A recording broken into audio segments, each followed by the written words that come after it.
Hear ye, man. Welcome to the show. If you would not mind, go ahead and find yourself a spot, get comfortable, grab a snack, do all that good stuff that we need to do, and we're about to get started. It's not important who I am.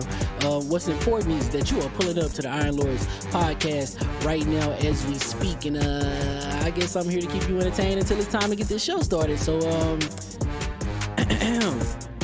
look. Y'all done messed up and turned me to an animal. And haters be swearing they real, but come to find out that they really mechanical. And yeah, I be eating these rappers, but that's all a part of me being a cannibal. And they say I'm better than money because you can bank on me being accountable. I know a million rappers that don't wanna be on a song with me, that's understandable. I kill a beat and they wanna compare me to Freddie and Jason. I'd rather be Hannibal. They be like, why use a video game? Just be original, y'all too dramatical. I know it's random, but I am addicted to flipping the sample and making it flammable. This is that yoga, fire, flame. They think it's arson up in the apartment, they call it department and I get the blame. Still I be running, collecting them rains. You just a target when I'm in the range. I was the hardest to start regardless back when you was messaging people on AIM. Check my vocals, all on Twitter, but I'm anti-social. Love my city, but I'm still bi-coastal. I got let's switch that. What is you doing? What I want to do? Don't stop. Nah, that was dope. I'm Keep that going. Keep that going. Nah, go ahead. Look, I guess you could say that I'm very spoiled. For them to be your dog, they ain't very loyal. But I ain't gon' hold you, I ain't here to boil you. You ain't gotta say it, I'm embarrassed for you. Always been a nerd, never been a loser. Making Voltron with a gang of cougars. And I'm going places, better tell a Uber. Cause it's pretty hard to sleep on Freddy Krueger. Let's do that again. Hear ye, man. Welcome to the show. If you would not mind, go ahead and find yourself a spot, get comfortable, grab a snack, do all that good stuff that we need to do, and we're about to get started. It's not important who I am. What's important is that you are pulling up to the Iron Lords podcast right now as we speak, and I guess I'm here to keep you entertained until it's time to get this show started. So look. Y'all done messed up and turned me to an animal. And haters be swearing they real, but come to find out that they really mechanical. And yeah, I be eating these rappers, but that's all a part of me being a cannibal. And they say I'm better than money because you can bank on me being accountable. I know a million rappers that don't wanna be on a song with me, that's understandable. I kill a beat and they wanna compare me to Freddie and Jason. I'd rather be Hannibal. They be like, why use a video game? Just be original, y'all too dramatical. I know it's random, but I am addicted to flipping the sample and making it flammable. This is that yoga, fire, flame. They think it's arson up in the apartment, they call it department and I get the blame. Still I be running, collecting them rains. You just a target when I'm in the range. I was the hardest to start regardless back when you was messaging people on AIM. Check my vocals, all on Twitter, but I'm anti-social. Love my city, but I'm still bi-coastal. Let's switch that. What is you doing? What I want to do? Don't stop. Nah, that was dope. I'm Keep that going. Nah, go ahead. Look, I guess you could say that I'm very spoiled. For them to be your dog, they ain't very loyal. But I ain't gon' hold you, I ain't here to boil you. You ain't gotta say it, I'm embarrassed for you. Always been a nerd, never been a loser. Making Voltron with a gang of cougars. And I'm going places, better tell a Uber. Cause it's pretty hard to sleep on Freddy Krueger.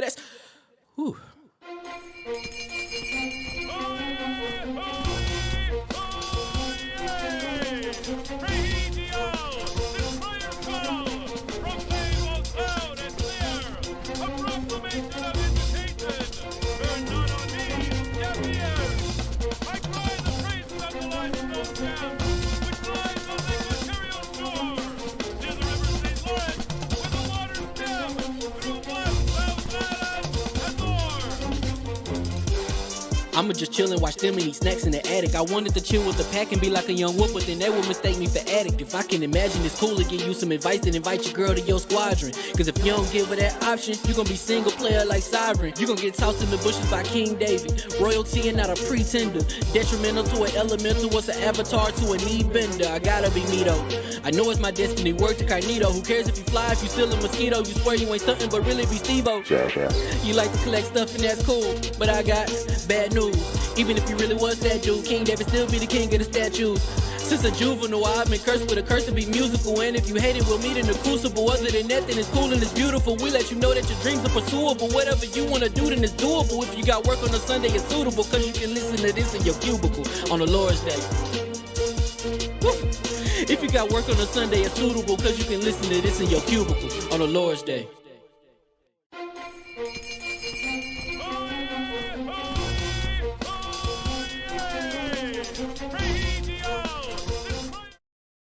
Mike's all right, testing, 1, 2, mic check, and all of that.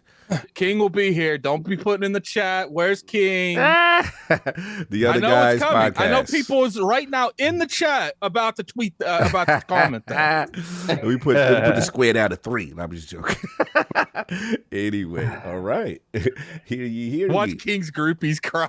Oh yeah, you already know. And we are live. Welcome to the Iron Lords Podcast LLC, and also on lordsofgaming.net, episode number 277. It's another glorious Sunday. We're back at the round table on the Lord's Day. And today we've got the Series S holding back the generation. Bayonetta 3 controversy continues. UKCMA asked for public opinion and Xbox MobileStore to discuss, so we're going to get right into it. So let's introduce the four. Oh, we ain't got, okay. The 3 horsemen of gaming. There's original gaming nights in a row while we win. In a mutiny. Yeah, listen, man. We got tired King China. We got tired King. Yeah, King and the Lord. King, you know what? We have this new like, thing now. look, We have this new thing now. Before King could come in the room, he had to say 5 positive things about PlayStation. This week he couldn't do it. Couldn't do it. And that's in the contract, man. Like, we try to get these PlayStation game reviews. I'm just joking. Anyway, my co-host with the co-host, my brother from another mother, the difficult game conqueror, Lord of his own. I'm laughing right now. The chat is killing me right now. Look, he coming. Relax. Lord of his own world and the how of the young wolf. My man, Lord Addict. How we doing, sir? You triggered my trap card. Yeah, doing pretty good, man. I have been playing some Persona 5 on Xbox. You know what's funny? I was in a chat with Smooth yesterday, and he was like, "Well, I'm about to go live," and he's like, "What do you think I should name the title?" I was like, "Well, they've been on you crazy over this Persona tweets." I was like, "You need to put something fanboyish crazy in that chat." Lord. And he's like, "What?" So I convinced him to put what was it? It was like. Man, let me look it real quick. Oh, here, let me read. Persona 5 Royale plays best only on Xbox. Oh Lord, here y'all go. It was funny though, man. It was funny. He got a lot of people in there. Yeah, it's nice to play Persona, man. Especially on the platform. What's funny is I did stream it on the IOP channel. And there was people in the chat I've never seen. So there's people looking up streams on YouTube for Persona, because there was people in there I have never seen in the chat ever. That's interesting. Yeah, man. And I think the streaming thing's getting bigger on YouTube. I think they're pushing it more because there was people going in there. I looked at it, was like. Render the chat said King is late because he is currently being held back by Series S hardware. Hilarious. Continue. But it was nice, man. It's nice that Persona. So I've said Persona 5's on the platform. We just got to see what Persona 6 shows. No so doubt. yeah, It'll be a big deal. It'll be a big deal whether or not it happens. We shall see. Anything else you've been playing, sir? Persona 5 mainly. People kept asking me, did I finish Scorn? No, I did not finish Scorn. Oh, and I think I dropped it the moment the show that stream. Oh damn, you was over. You was over. He's no more dripping fat eye for him. Technically, I had like a little just chatting session at the end of the Scorn stream. So I dropped it during the stream. So it's just like, look, we didn't really talk about it last week. I know that we said we were going to mention it, but we didn't really. Look, Scorn has amazing atmosphere, and I think that if it would have been done correctly, it could have been something special. It's like I've said a couple times, Scorn has some of the best atmosphere I've ever seen in a game. They really get you immersed in this world. It's creepy. They have a lot of weird noises, and you put your fingers in places it didn't look like it belongs in. A lot of squelching noises. That's gross. So with all that going, I feel like the game does really well in doing that. But people sit there and say, "Addict," the reason they don't do the story thing, they want you to find the story. I'm not doing their job. It's their job to sell me a story. It's not my job to find the story. I feel that. And it's like I used this analogy last week. It's like equivalent to playing Dead Space, because I honestly feel like if they would have actually built Scorn like around the immersive and not really like, because I think the game's too much like shock value at this point. Got you. Like, So you think it's they're like, getting off the atmosphere of the game as opposed to executing like a really thought out story? Yeah, so I feel like if they would have, like, the foundation of Scorn would have been the atmosphere and the immersion and the lore and the building that they're doing, and they build everything around it, it would be just as good as something like Dead Space. Okay. But the problem is, it's like Dead Space does that, and it also has an enticing story that is told well. Right. Like, it's equivalent. It's like I said this last week. It's equivalent at the beginning of Dead Space, for those of you that's played it. You go to the ship because your girlfriend's missing. She sends you like this video saying stuff's going wrong. You go there to find out what happened with these Marines. It's equivalent to being dropped off at that ship with no Marine conversation. Your girlfriend hasn't said anything. You just, we're here. We're here. Like, there's no context. Like, I got you. Yeah, from what I hear too is it's like maybe this sets up. Someone said Scorn cured my hair loss. Oh, they wild. Somebody said Scorn is moist. Very moist. Yeah. Very moist. So basically, but do you think like the foundation is there for like a good sequel? Do you think that? This is their first game too.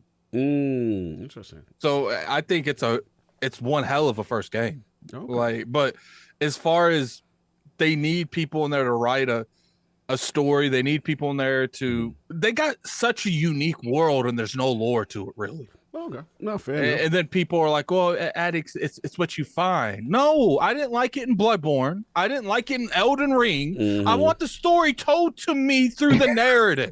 I don't want to go look up runes, go to another website. Look, you know what annoys me? There's people that make a living off telling lore on From Software games on YouTube. Ooh. When you have to leave the PlayStation and Xbox to bring up YouTube to find out who you just killed. Are you implying that the story is not intrinsically in the game of Souls fans? You got to be careful. That's the Souls. No, it's just people with magnifying glasses make fantastic videos to explain it better than From Software explains it.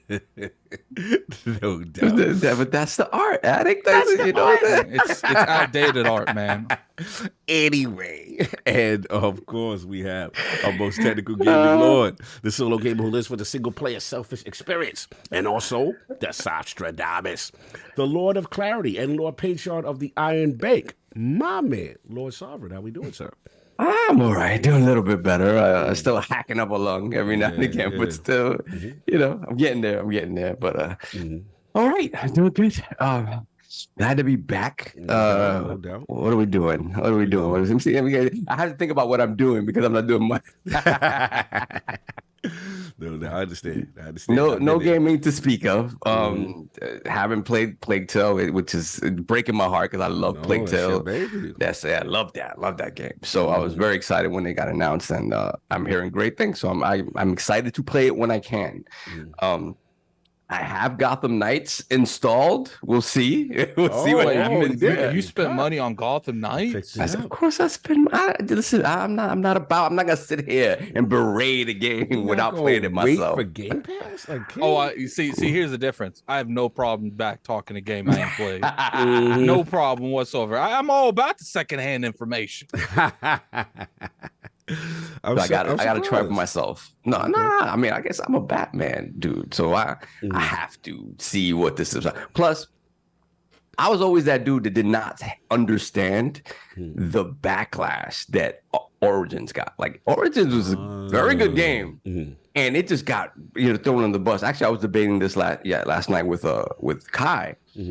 I had totally forgotten. Shout out to him. I forgot that Origins launched poorly, like in terms of technical issues. Like it was really broken. There's a lot of the PC though. I didn't really have too many people issues with that. Well, he actually pulled the receipts. He pulled the receipts about game breaking bugs. Kyle don't play. Kyle, if he had a bad time or experience, he's gonna have the articles and the receipts ready to go. He pulled the receipts. Maybe I'm on that. thinking about Knights. Well, no, it was both. It was across the board. It was just bad. It wasn't as bad as one Knights of them was overall. really bad on PC and not console. Well, so both of them were bad. Knights was the one that was horrible, like unplayable. and Origins was just buggy.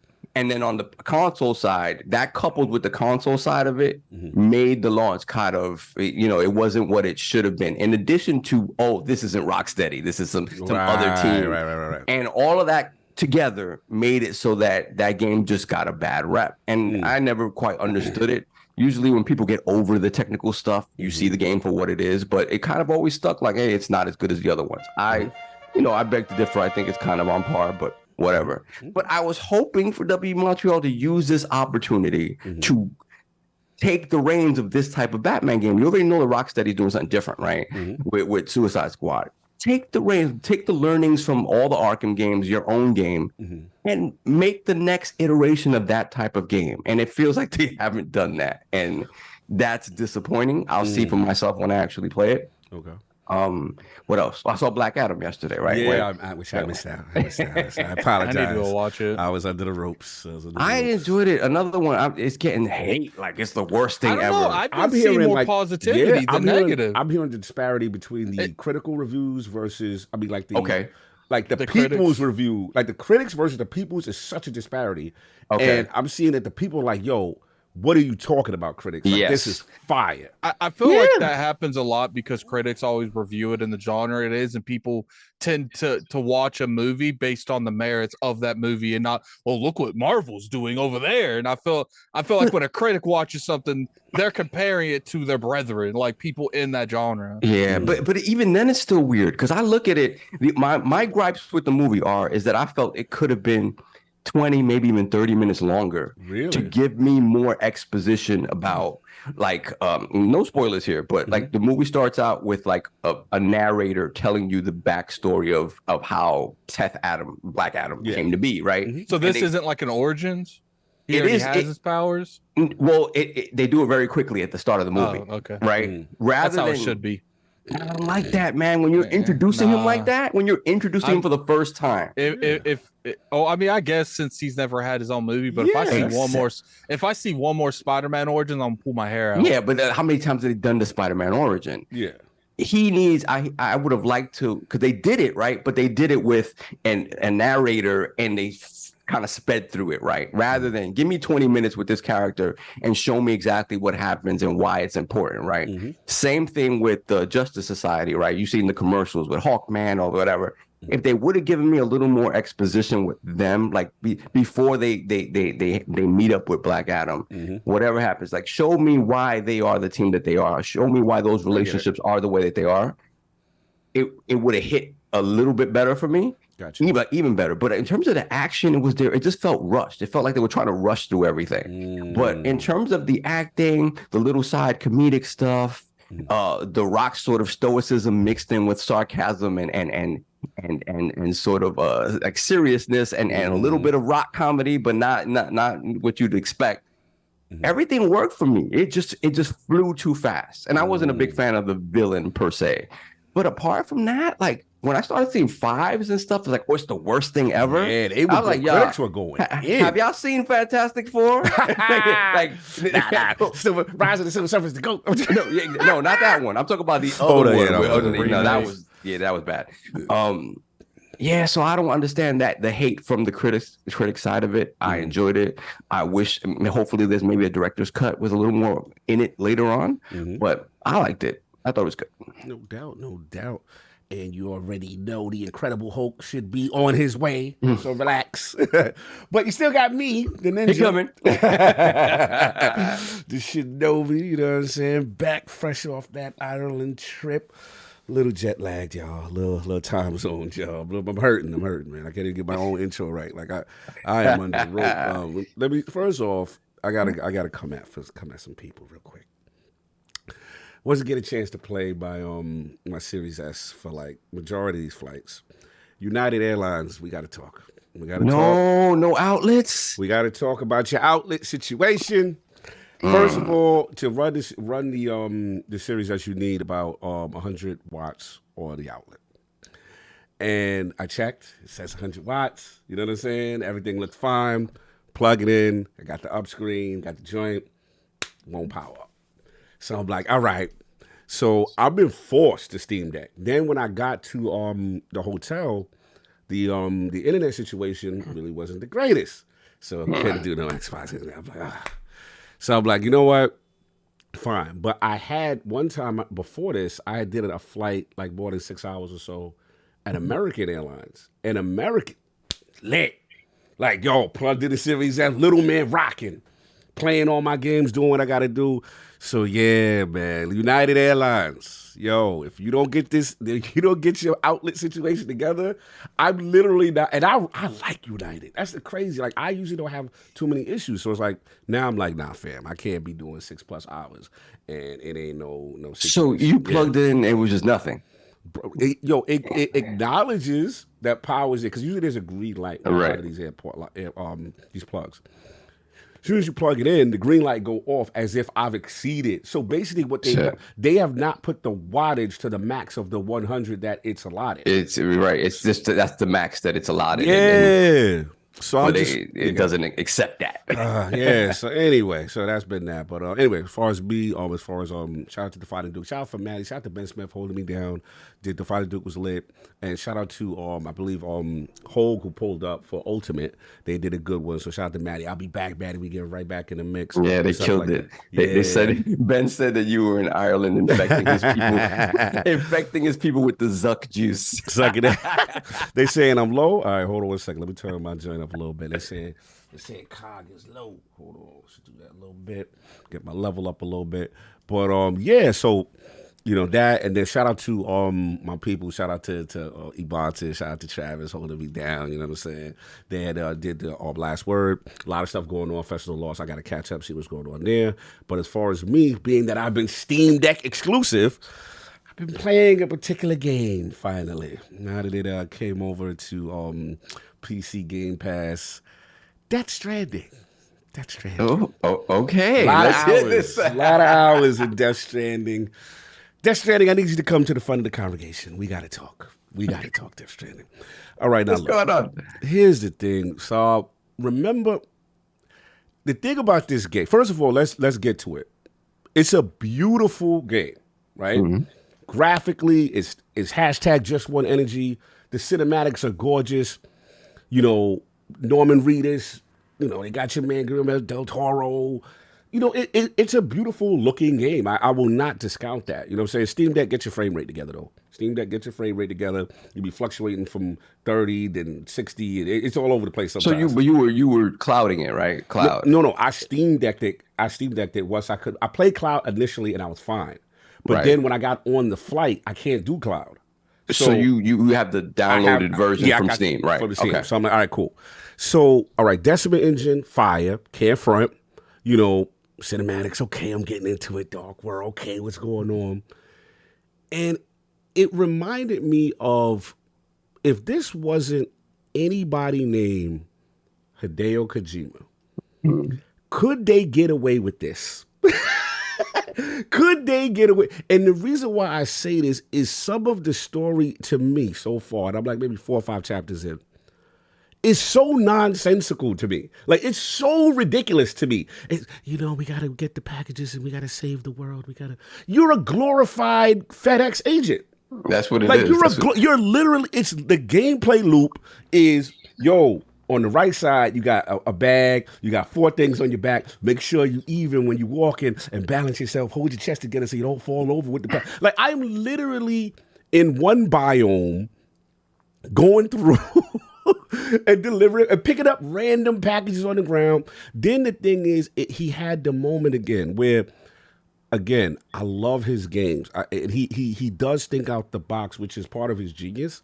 But the part that gets me is, remember when Metal Gear Solid 2, where he lost me, right? That was the game when Raiden was introduced. I remember people were like very upset. I wasn't even really upset when Raiden was introduced. Where he lost me is the fake deepness. It's the fake deepness, bro. It's basic concept. It's basic concept. It's literally deliver packages. The world got this, and the BB with the BT, and I'm like, what is this baby thing? Like, what is we got to connect to babies in a jar, and why does the dude have to be named Die Hard Man? Die Hard Man. Then why he got a mask in the room with the president? Like, what's going? Like, it's just. It's weird for the sake of being weird. Deepness for no reason. Like that it just that's BG's favorite phrase. Kojima has so much fake deepness. Is it garbage? Now here's the thing. It's not whack. Don't get me wrong. Like I still find myself talking too positive. I still haven't found myself not wanting to play and see where it goes. I will admit that there is something to the loop that is making me still like, all right, where this going to go? But there's just certain parts where I start to get into it. And then the story, it's the lale lele lalu moments. And they start talking about all this extra stuff. And I'm like, bro, it's not that deep. Just tell me what to do. And that's it. And that's the part that gets me. And it's a shame because graphically the game's beautiful. You know what I'm saying? And maybe as it goes on deeper, the fake deepness gets unraveled and you really get to it.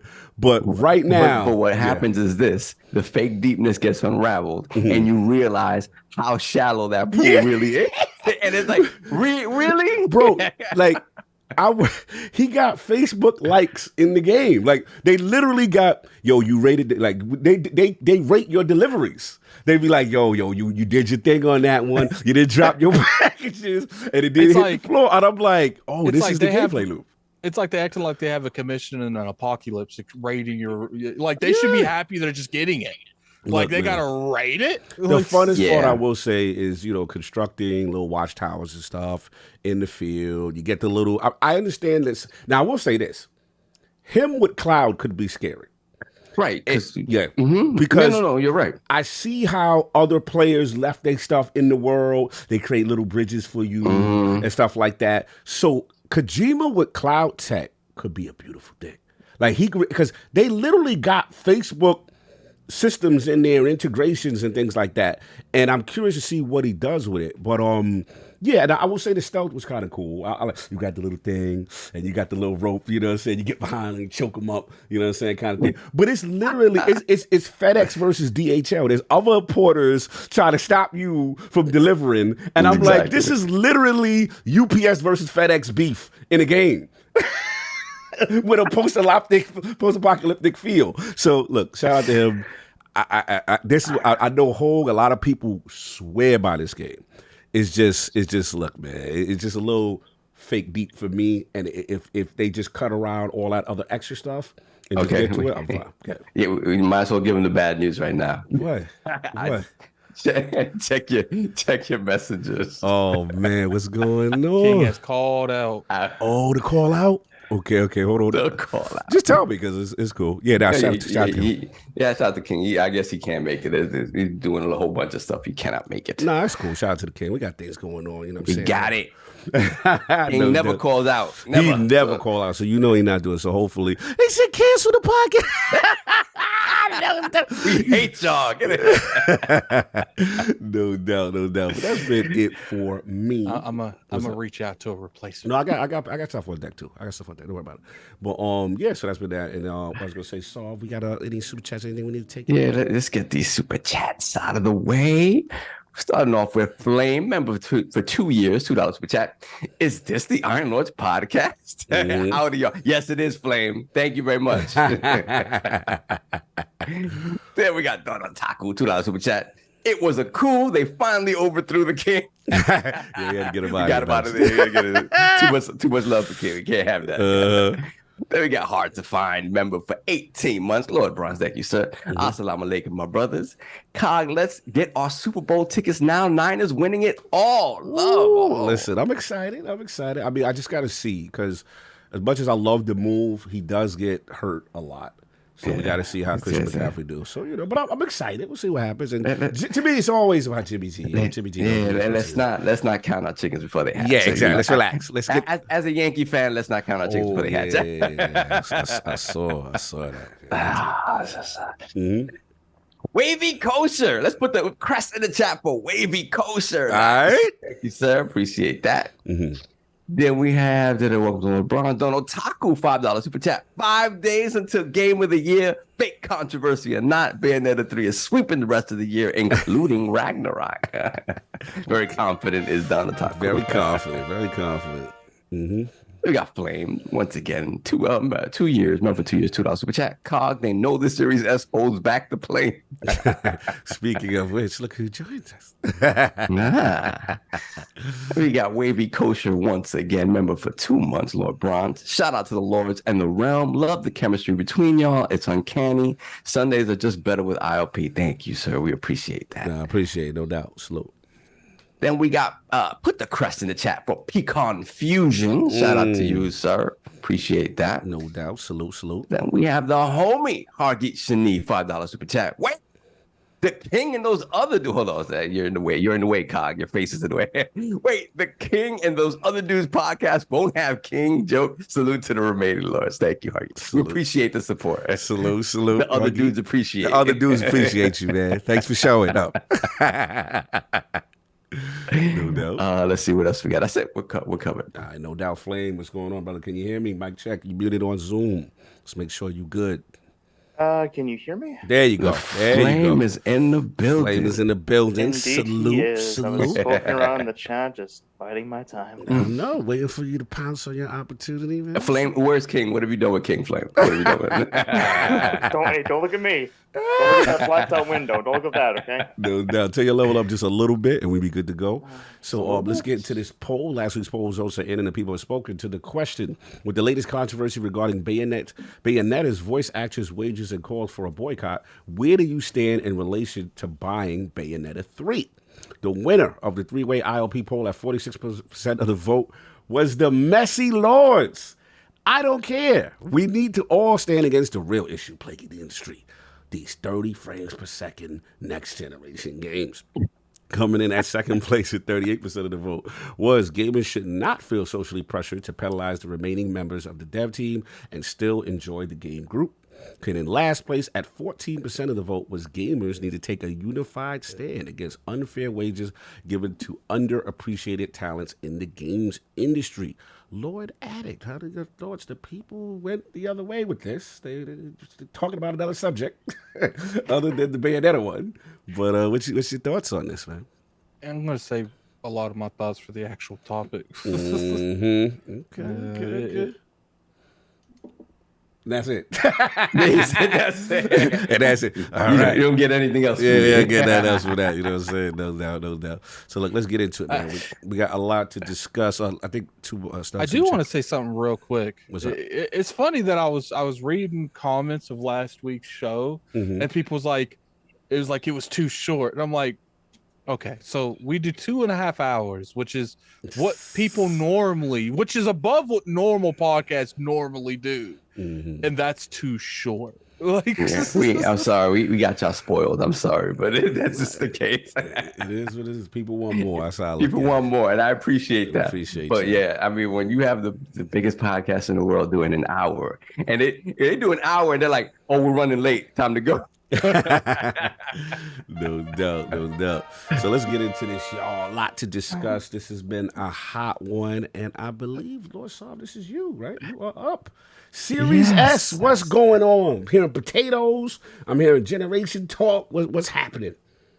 So all of this conversation stemmed from the when WB Montreal came out and said that Gotham Knights would not run at higher than 30 frames per second on consoles. And the reason for that was that for them, the co-op that they built into the game was just untethered, essentially allowed 2 players, I don't know if it's anything beyond the 2 players, to play in the same world together, but not be remotely even tethered to one another, meaning they can be doing distinct different things in different parts of the world. And for that reason, they could not hit a 60 FPS or beyond 30 FPS on consoles. The conversation on Twitter went where everyone expected it to go. And then a dev that works at Rocksteady interjected with his sort of take on why this is happening. But one of the things that he said really started kind of an S storm on Twitter, indicating, and he's spoken to this effect in the past as well, indicating that the Series S is the reason why these baseline sort of cuts have to be made to game. Little man is to blame. Oh no! And that started, like I said, an S storm on Twitter, debating whether that is actually the truth or it's just whatever other developmental things that caused the game not to be able to run at that, or decisions that were made during the development of the game, which, prevent it from hitting that 60 FPS, which frankly, since we've started this generation, they've accustomed gamers to. The console gamers who were accustomed to 30 FPS, sometimes sub 30 FPS in the past, are now accustomed to at least having the option to go lower resolution in favor of performance or higher resolution in favor of a lock 30, right? Most games now give us at least that option. And I think a lot of people, after playing games at 60 FPS, will tell you that smoothness, when you go back to 30 a smooth 30 looks choppy initially after coming back from 60. So, you just accustom gamers to those options, period. So the fact that this was not the case with this game, in a game that many people just looking at it outwardly say it doesn't look like it's anything special graphic or anything like that. Why is it doing this? So this was a whole big thing. And then obviously the conversation around the Series S has gone all different places, where some people are agreeing. Some people are saying, no, that it's BS. That's a BS argument because of the scalability of inherent to game making. So what do you guys think? Because I know where I stand on this. I'll go last on this. You're aching this bad way. This is a hot one. This one is breaking up the internet. You know what I mean? Everybody got something to say. Let's start with Flame, LordsOfGaming.net's own, joining the building. Like, what are your thoughts? Are you seeing developers like Saul was talking about, allegedly saying that the Series S holding the generation back? Allegedly, yeah. By the way, is my audio good now? Yeah, you good.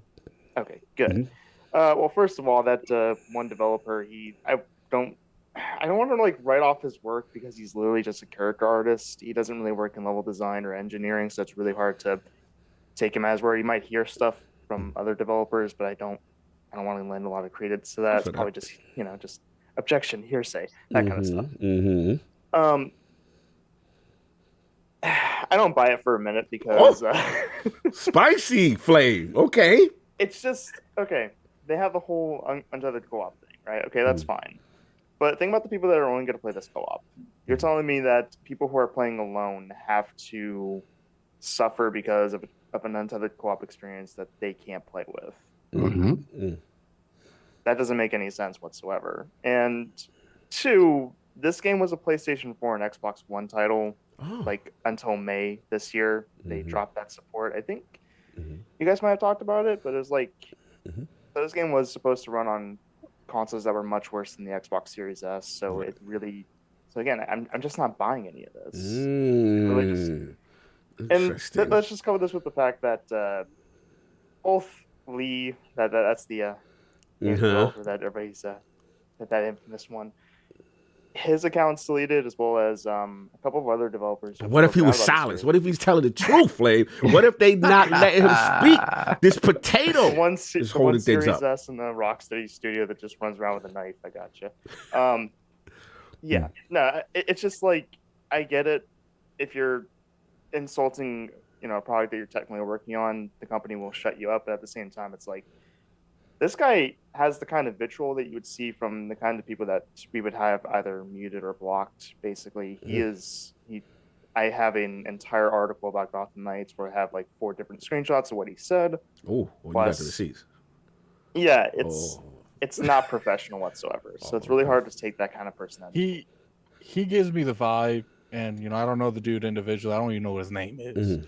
But when I was reading screenshots of what he was saying, he gives me the vibe. It's like a PlayStation fanboy got a job at what we doing? What we do? Careful. And I'm not saying that. Careful. I don't like being careful. He's the one that said it, not me. You implying thought processes.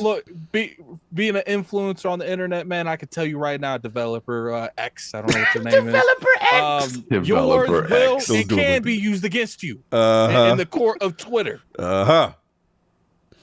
So, I mean, I've The provided court of Twitter. Provided Flavors finish his thoughts. Addict, you was jumping in? No, I'm go going to ahead, let him go finish his thoughts. I'm Oh, sorry. go ahead. I'm kind of just done, but at the same time, it's like the PlayStation 4 and Xbox One. We're gonna run this. It's gonna run this game at 30 frames anyway. So it feels like they just ported the current gen versions and just did like a Xbox One X patch or PS4 Pro patch for the the modern gen consoles. Just called it a day because I don't think this game is getting delayed any further. I think we know that it got delayed a year as well. So it's kind of just. If it was designed to run on worse hardware than the Xbox Series S, there is actually no credibility to the complaints on the Xbox Series S holding anything back. Interesting. Now, Plague Tale is a different story Mm-hmm. whenever it comes to next gen because I've seen stuff in that game that's actually kind of very technically impressive to somebody that doesn't even know game design. But yeah, again, that's another topic. But go ahead, Addict. I feel. Addict, man, what you think, man? Series S holding the generation back. Little man in question. What's going on? Well, I don't think this dude meant like anything extremely negative. I do think he was speaking out of pocket on the way he was handling this conversation in general. It didn't really seem too professional considering where he works. But it's just like, look, you look at this.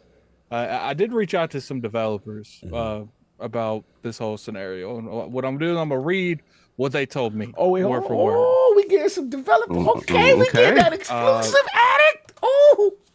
But the thing is I got to beep out some things in it because it will allude to where this individual works. Okay. No doubt. So so- what are the streets talking? We talking to the devs. What are the streets saying? So keep in mind, this is someone that works on all the platforms. This isn't an art director. Okay. You had to do that. He works on all the platforms. You had to do that. So okay, go ahead. Quote unquote. Let's go. Online co-op is hard. Untethered co-op is even harder, much harder. Now, I don't know how the game was built or how the engine code is exactly handling things, but I bet having to sync all that data for the AI, game objectives, objective transform information, etc., will cause a huge toll. Does that mean all systems need to be locked at the same frame rate so that everything has the same tick and remain in sync? That's one way of doing it. Blake used to do this with something with thinking about that. The one thing there was in the Series S does come into play is less memory, would make it much harder to keep all that information in sync. However, there's PC ports and all variable frame rate across machines, and they will be co-op. The main takeaway is that devs are describing is insanely complicated. It has come with drawbacks, which is whenever it was the right choice or not is a whole different decision. But I'm sure they had to make some tough trade-offs. Blank tried to do untethered co-op and ran into a ton of issues, which is why there is a radius. Okay. So basically, go ahead. I'm sorry, I'll let you finish. It seems like I talked to a few people. It does seem Me like too. there are developers. I talked to a bunch of people. It does feel like there are some developers that don't particularly like working with the Series S, but it seemed like more work, not necessarily like it limits them what they can do. But it seemed like the majority of the reasons this game was pushed for 60, for 30 frames is because of the untethering. And if you think about it, there's not many co-op games that's untethered.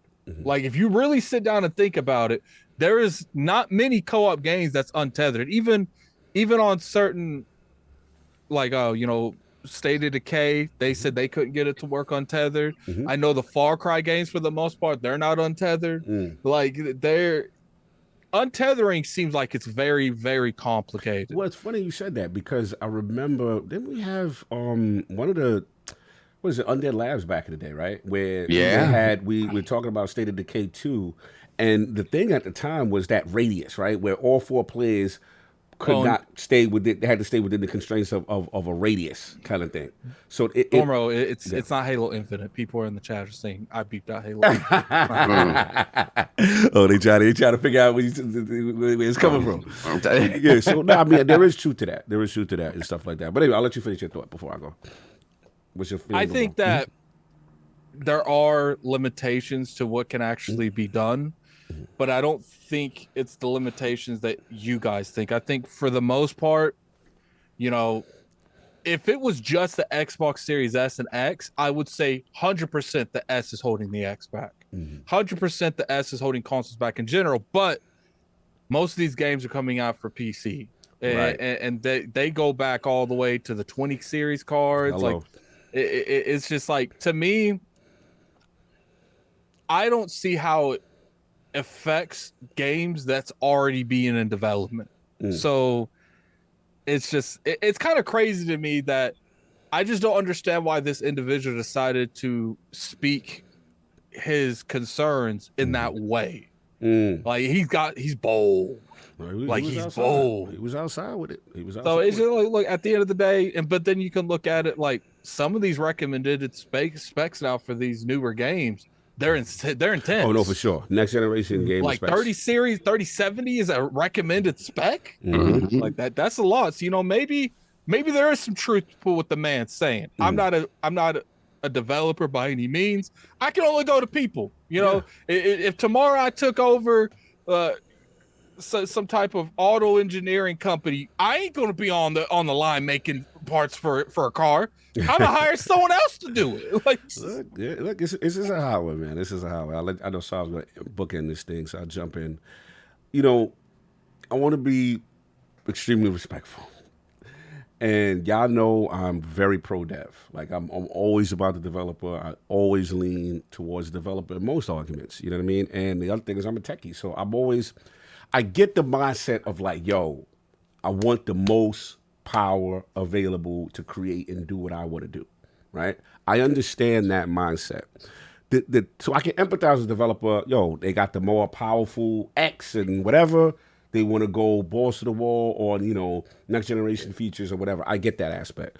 The part that I struggle, which seems weird to me, is that we've been in a multi-configuration, multi-SKU kind of development process for some time now. Like, this is not new. Like, we've had PS4 and PS4 Pro. We had Xbox One S and Xbox One X, right? And now we're porting to PC more than ever. Newsflash, like, I have a 1070 in my right here. There's a 1070 going on. Now, my CPU is lit. My memory is okay, right?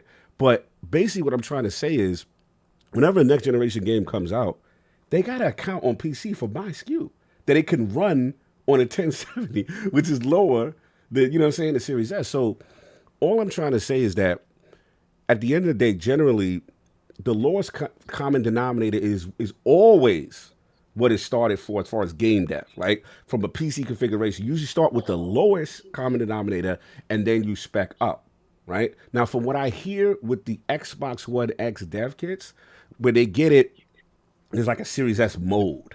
There is no Series S dev kit, from my understanding. There's a Series S mode, and then that puts it in the mode where it would have that spec config. Now, I want to be clear. The thing that is different is the memory. The CPU and the GPU from the X to the S is virtually the same. The issue is the memory. I'm not going to discount having less memory as not being an issue. I'm not going to be disrespectful. All I'm saying is that if there's third-party releases that are on Xbox One base, if they're on PC base, and let's not act like the Switch is not out here, y'all. The Switch is still out here getting ports, which here's the problem. People have to understand that the Series S is also arguably their most successful console right now. If you look overseas, if you look Japan, that's not going away. So just like Attic, I said, you know what? Let me not speculate. Let me go talk to the people. Let me go to talk to the devs that's actually, who going to remain anonymous for the sake of this. You know what I'm saying? But let me go talk to the people. And they like, Cog, look, we ain't going to be disrespectful, but this is way overblown. And I'm like, really? I'm trying to defend the comments. I'm like, but really people saying, yo, this joint is a potato. Yo, this holding back the dev. Like, they like, bro, this has been going on for years. Like, with pre-Series S, there's always the lowest common denominator that you have to spec for. That has not changed. You know what I'm saying? I remember when people were talking about the cell processor for PS3 was a problem. Now, we're not going to say there's not challenges, right? But there's always going to be spec. Even if you look at the PS5, remember the PS5 SSD is technically a different configuration. Different configuration. Exactly. It's definitely supposedly a higher SSD configuration. That is more integrally integrated into how that machine runs, right? Yeah. It's not just an SSD you kind of supposedly just slap in there. It's very integral to how the games run. So you have to account for that so that's another SKU. It's another SKU. So again, why the Series S is being singled out is laughable to me. Because at the end of the day, we've existed first of all, this is not only is it we've always existed with multiple SKUs, this generation is the most cross-generation we've ever seen. Where we're still having games that are on, is it Ragnarok still? Or whatever, like Ragnarok is a PS4 game, and Herman Helster said that may be extended even more. Right, Halo Infinite still could be played on a base. Just not to Spider-Man 2. Well, we're not gonna do that. You know what I'm saying? We're not gonna do it. But look, it's just like we got to remember. And here's the other things. This is what I think is going on. Again, I spoke to a lot of people, and now, yes, there are some devs that let's say this. To the people I spoke to, there are a studio, so to speak, that wasn't a fan of dealing with the S as much. I will say that, right? But when I speak to the rest, and I'm like, yo, what about said studio? That's like, yo, they like, God, not that it's cap, but it's like, bro, that's part of game development. You have to adjust, you have to work. There's always going to be something that you may have to put a little more time into to get the set effect. And you know how I know that's true? Remember when Cyberpunk came out and there was no 60 frames per second mode. It's like it couldn't be done on Series S. Remember when Dying Light came out? No 60 frames per second mode. Couldn't be done. Series S hold it back. Now, months later, if it's impossible, how are they able to do it? So to me, it's tooling, learning the hardware, and doing things better. And I get it. As devs, you want more. And I'm never going to be disrespectful to the devs. Shout out to the cops that's going by. They coming for some devs. At the end of the day, you know, it's just a different SKU. And I get it. No, everybody wants max power and max thing from the jump, and no one wants to. Now, the best argument I think against it is if you want to talk about next generation game design as a whole. Like, you want to talk about the limitations of game designs, but you can't, if that's the case, you still can't single out the Series S because you're now porting to PC more than ever. These games are coming to PC more than ever. They have to account for everybody's potato that is not a Series S and is lowest common denominator. Last thing I'll say, and I'll move on, is that I'm looking at, Modern Warfare 2 right now, right? Series S, 1440p, 60 frames per second. Forza Horizon 5. Gears 5 Highbusters. I play Series S almost exclusively now because I travel so much. So I see the console for what it can do.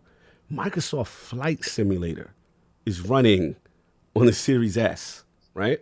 So again, it's about taking the time and the fact that they don't have the 4K threshold that they have to meet. You could actually do some compensation there. And the other thing that I thought was quite interesting, did y'all see the comparison when they had, I believe it was Gotham Knights, Series S, Xbox PS5 and Xbox Series X, and the Series S is holding the 30 frames per second because they don't have the 4K requirement? Yeah, exactly. So again, I'm going to be respectful. I get it. Game development, you know what I'm saying, is hard work. But we got to be clear, like, this is nothing new. So it's all this isolating one particular thing. I'm not necessarily buying it. And for the people who I speak to who are actual developers from multiple studios, they're not buying it. So that's what the streets are talking about. So I'll let you finish. I mean, you guys said everything. You guys really did your research on this. I appreciate that. But you guys really did say everything. it's the argument. Shout out, and rest in peace to Optimus Code. Yes, this is. I wish he was here for this. Yeah. This is the argument we've been having for years, man. Yeah. You know, it was the idea of the ubiquity of game design across all these platforms, right? And the idea of how design is marred by the fact that you have to hit all these different SKUs. And that part I agree with, right? But the thing I always disagree with Code on was that the fact that design is affected is something that is intrinsic to games. It's always going to be the case because if you're designing across all of these platforms, you have to think before you even start designing what limitations there are and what I can and cannot do. And that's just a fact about it, right? Unless you're only focused on one console, one SKU, and you can push that to the limit. This is a consideration that is intrinsic to game design, period. And let me interrupt you one second, Sal. Here's the other thing. We're forgetting the business part. Because we can sit here from a technological standpoint and say these consoles are holding back these particular SKUs, right? But if the most popular console is Switch and Series S, guess what's going to happen? You're going to learn how to develop for that. You're going to hold that. You're going to learn. The brass that says, guess what these numbers say? These numbers say that the Switch is winning MPD and that the Series S is our most powerful console, and the PlayStation 4 base versus the PlayStation 4 Pro is the most powerful console. So guess what you're going to have to learn to do? Exactly. That's what you're going to have to learn a program for, and guess what, consumers? Guess what you're going to have to eat? Right? Exactly. And if you don't want to eat that, I have a console for you. It's called a 4090. Go get that. Go get that console. Continue. I'm sorry. No, you're absolutely right. And this is the thing. What we don't think about when we make these comments and talk about this is the fact of how, and we've talked about this in the past, business and art are intrinsically pushed together in the gaming space in a way that doesn't happen anywhere else, right? And the fact of the matter is that because the art has gotten so expensive to make because of the quality that we expect as gamers, right? The business aspect of it is going to inherently affect it even more because it's a balance that has to be reached by how much money and resources we spend on making this the very best it can be, or do we spend it on marketing it across X amount of platforms and maximize our sales so that we can gradually continue to make more higher quality products, right? It is a business consideration that I don't like. I don't like the fact that it's a reality, but it is a reality. It is. So when you look at this and you look at, you see devs saying quietly, oh, many devs are saying that this is an albatross. I want receipts. Right. You say you have the I'm not gonna say gall, but you have the stones to say it. Come out and be like, I said this because of this reason. And the fact of the matter is that it is just another SKU that you have to develop for. Exactly. And that's what it is. Maybe you don't want to take the time to do it. And all studios are not created equal either. Exactly. From a talent level. Let's be clear. And that's another thing. Let's be clear. There are A teams, there are B teams. Hello.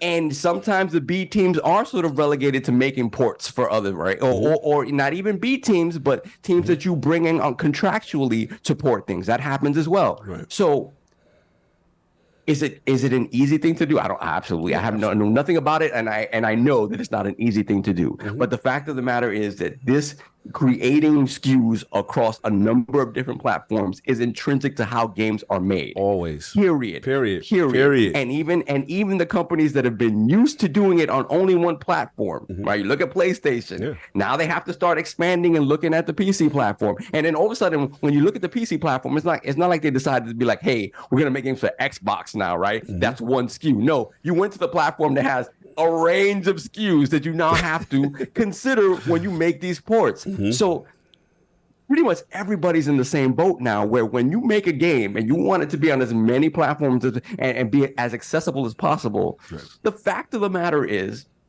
all of these considerations have to be made. And the Series S is just another consideration. To put it out there as this albatross that is holding back everything. It's messing up the gen. It's messing up the gen. And the thing about it is, and the crazy thing about it is that there are PCs out there and PC players with the expectation that you said 1070. Bro, my PC is whacker than the Series. bro. I have a laptop with a 1060 in it. Facts. And when you look, the 1060 is the most popular GPU across. Talk to him. Yeah, but I that. don't think you can really use those surveys a whole lot, because a lot of these PC gamers they're playing Fortnite, Overwatch, or they're playing very low demanding games that don't need these higher graphic cards. But they do use it as the metric. Isn't like one of the most popular games on Steam Counter-Strike? I mean, I could probably but run that doesn't diminish the fact that what they're playing it on exists. It is the majority. And it's the majority. They're going to use those metrics. Is when the majority of PC people are playing this selective games to the left, and they're not really playing these selective games to the right. Obviously, when you have more people playing this type of game, you're going to see more of the cards that run these type of games. And if you can get away with running a 1080 or an early 20 series card, and the majority of gamers are playing those games, they have no reason to upgrade. That's why I feel like I get what you're saying on that. You see the minimum or the recommended specs for a lot of these newer games is way higher. I don't know if those games are going to be playing those. But to my point, you're absolutely right, Attic. And to my point, and I give it back to you, Saul, but I still got to get flame. But to my point, that's where the business comes in, right? Because the business is going to say, well, look, they all on 1060. You know what I'm saying? Or over here, like it comes down to you cater towards where the people most likely are, right? Now, to your point, yes. Next generation games, when you look at minimum spec, oh boy, it's getting higher. Oh boy, some of these minimum requirements are much higher. There's no doubt about that. That's all I'm saying. It's just that we have to not discount the business part. But I'll let you continue. And back to the business part, and you mentioned this, Addy. If you think that the game devs and the publishers aren't, when you see the recommended spec in the 3070s, why is that? Because they have an inherent interest, right? That the graphics cards manufacturers sell new graphics cards, right? All of that works. They all work together. You understand? So, question I do have for you guys is one. I personally feel like it would be more probably beneficial to start rotating off these older cards to make the floor skate for these games higher. And two, do you think that a developer, not particularly this developer, but just people in the past that spoke concerned on making these many type of SKUs to make games, do you think that they should voice their opinion on the annoyance of making a game for 5 or 6 different queues? Because like if you look at it, we've had different queues all through this time, but this is like one of the first times where you're having it out the start of the gate. Because, the Xbox Series X was introduced later in the Xbox One. Because, like, this type of, besides PC, this is new to consoles. This isn't something that just happened in the past 10 years. Like, PC's been doing that since the beginning. Oh, PC's have for sure. I mean, we're not going backwards, Addy. It's not, I mean, we're already past that point of no return. It's not going back to that. Like, so consoles aren't going back to that. PC's never going to go to that, because the idea is you want as many people to access the game as possible. So it's just not going back. Like the wall garden you're talking about on the console side, that wall is broken down, bro. The really last bastion of that is Nintendo, and Nintendo is going to do what they do and not be affected by what else is going on. I think the biggest takeaway I can make from this is like, look, I get it. You couldn't hit it with 30, with 60 on the Series S. If that's what this individual was really aiming for from the start, he should have probably just said that. Right. But it's just like, why did Dead Rising 2 come out at 30 on the S and 60 on the X? It's like, to me, you could have made that work. I don't know. Like, it's just, to me, other people are looking at it like, look, let's go ahead and cap this form, this version 30 until post-launch, so we have the time to go back. Because I think it's all time sensitive. Right. I think they don't have the time to finish optimizing the game on the S. And they're going to do it post-launch. But it's like this particular one, it's like, they're like, we're not going to even worry about the X or the PS5. Like, you You playing it like you playing last gen, brother. No, you know what I think it is? And I saw Flame, I'm sorry. I know we keep skating. This is good dialogue. It's good dialogue. And you know what it reminds me of? And I want to be respectful because I'm not trying to sit there and say that, yo, they all capping. You know what I'm saying? Like, there's no problems with the Series S. It's completely. I'm not doing that. What I'm trying to explain is that game development, game design, yes, there's challenges to it. There's no doubt about it. What I remember is the 360 and the PS3 era, right? And I remember devs was like, oh, God, the cell with the PS3. The cell process. Remember, there were certain things. I remember specifically the Bethesda ports really did not run well comparatively on PS3. It was really a problem. But guess what? Over the generation, they eventually got systems better, tooling better, and they were able to start developing games so they could at least try to be on parity with the 360. That's what it feels. And I don't even feel like this is that serious. You know what I'm saying? Because in this particular case, the GPUs and the CPU are the same. It's the memory, and I'm not going to discount. It's the memory, yeah. I'm not going to discount that the memory is not an issue. Yes, it is. I'm not going to say it's not. But all I'm saying is there are challenges in game development with multiple SKUs. Multiple SKUs have existed for a long time, right? And I just think at the start, we're still fairly new in this generation. At the start of this generation, they are just now figuring this out. If you notice, even Xbox themselves have come out with like different SKUs for Series S to try to improve the memory allocation and stuff like that to make it easier for them, because devs intrinsically want things to be easier and want to utilize the most powerful they can. Flame, Attic, go ahead. I'm sorry. You go ahead and finish. Yeah, did you want to go first? No, Flame. You've been patient.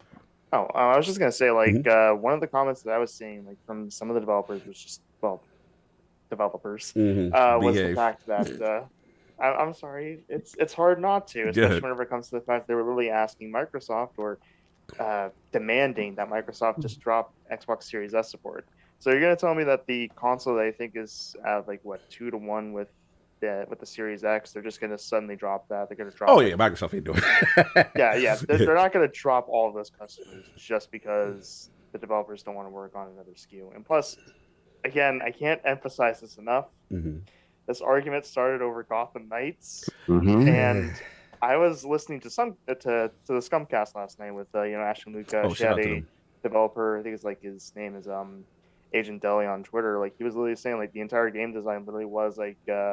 Outside of the whenever you go inside, it's basically like hallway room, like the same boring game design. There's nothing really special being done, and it's hard to take any of this seriously whenever it's over this game. Yeah, I've listened again. I haven't played the game yet, so I'll make my own decisions on it. But I did want to listen to what other people had to say, and one of the things that's interesting is that I've heard very little about people saying that this untethered experience is amazing. Like, and to Flame's point, it feels like they didn't take the opportunity to run with making this type of game in this franchise their own.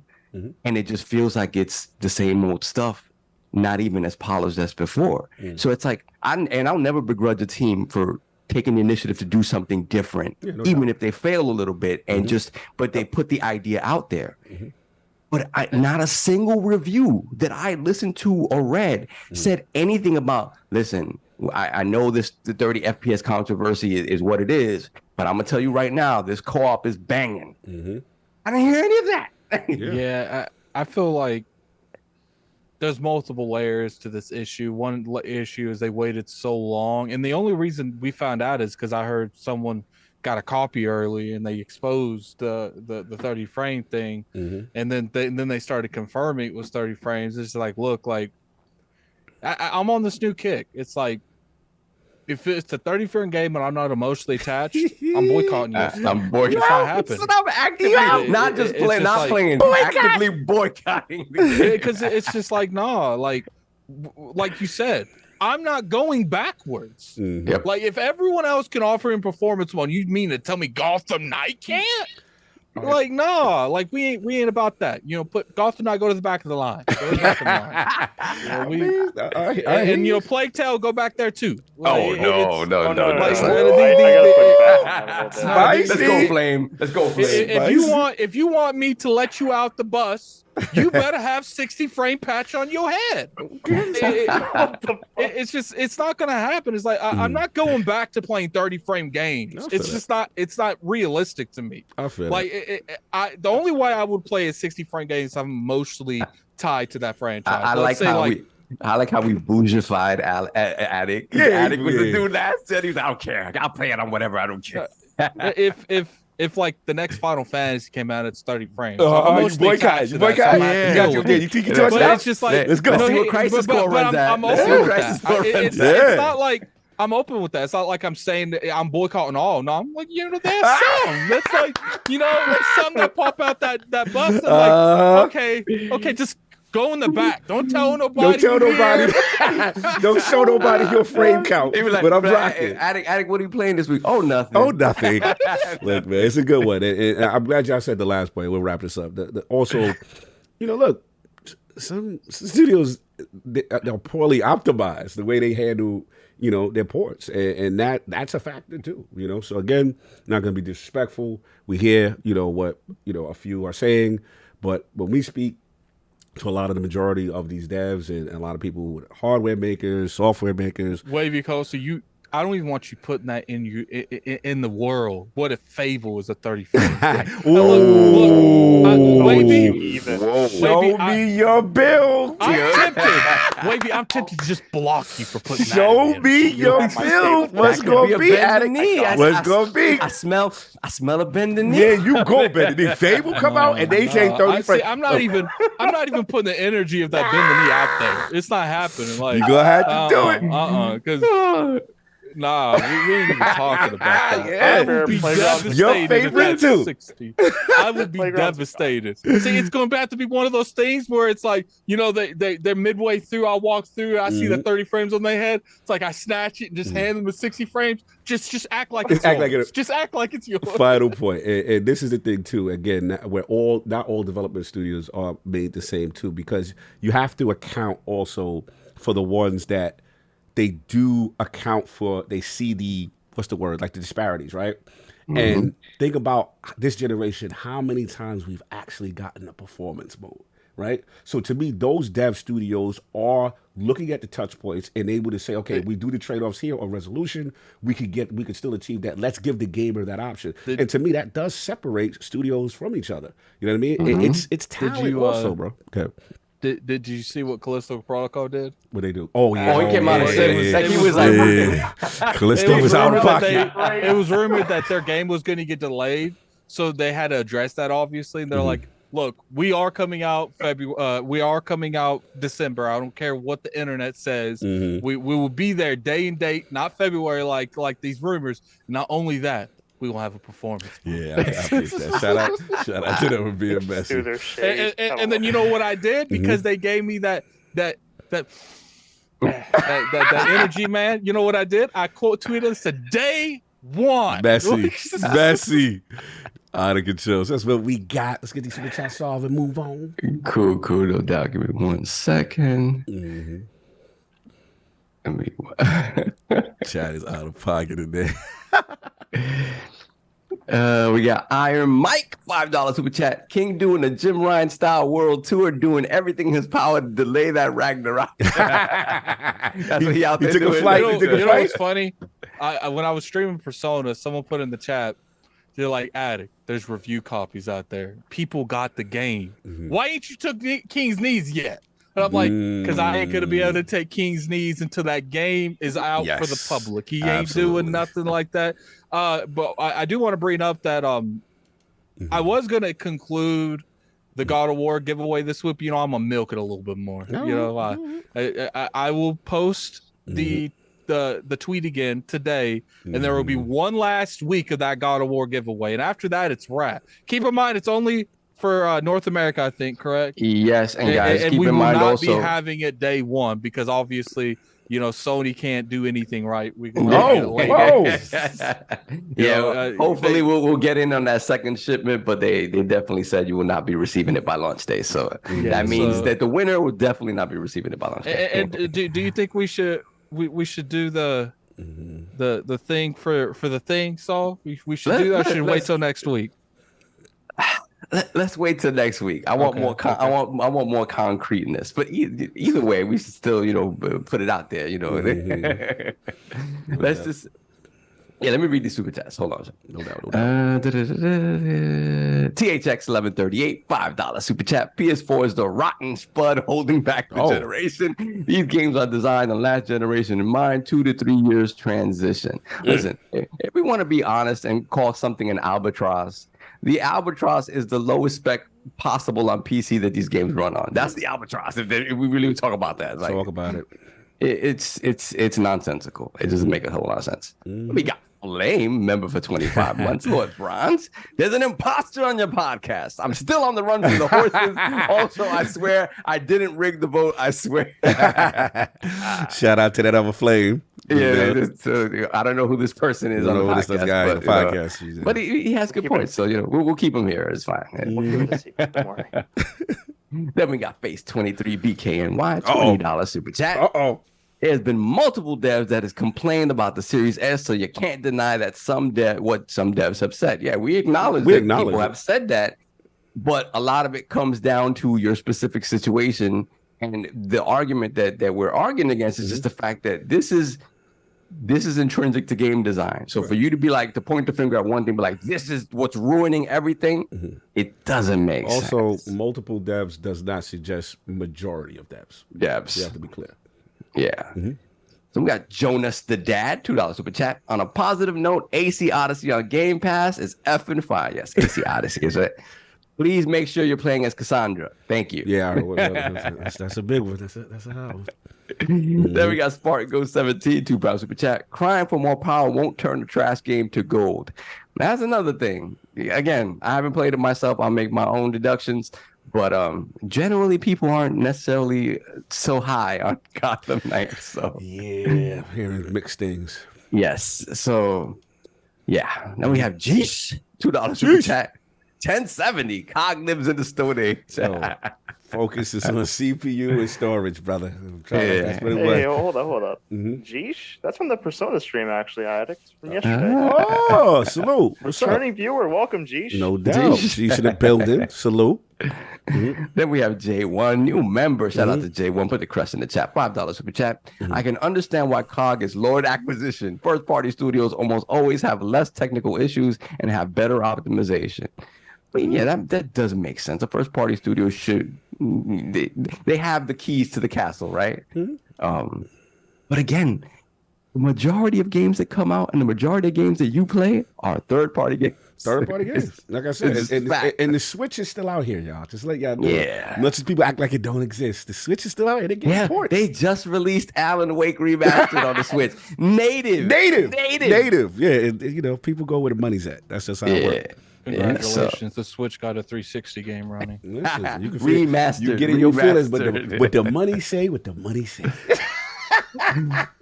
Then they have done a Taco $2 super chat. Saints Row is untethered co-op at 60 FPS. End the thread. Yeah, and Saints Row is not good. Oh, damn. Then we got Face again, 23 BKNY, $20 super chat. Gotham Knights is not a demanding game. It's poorly optimized on PC. This is true.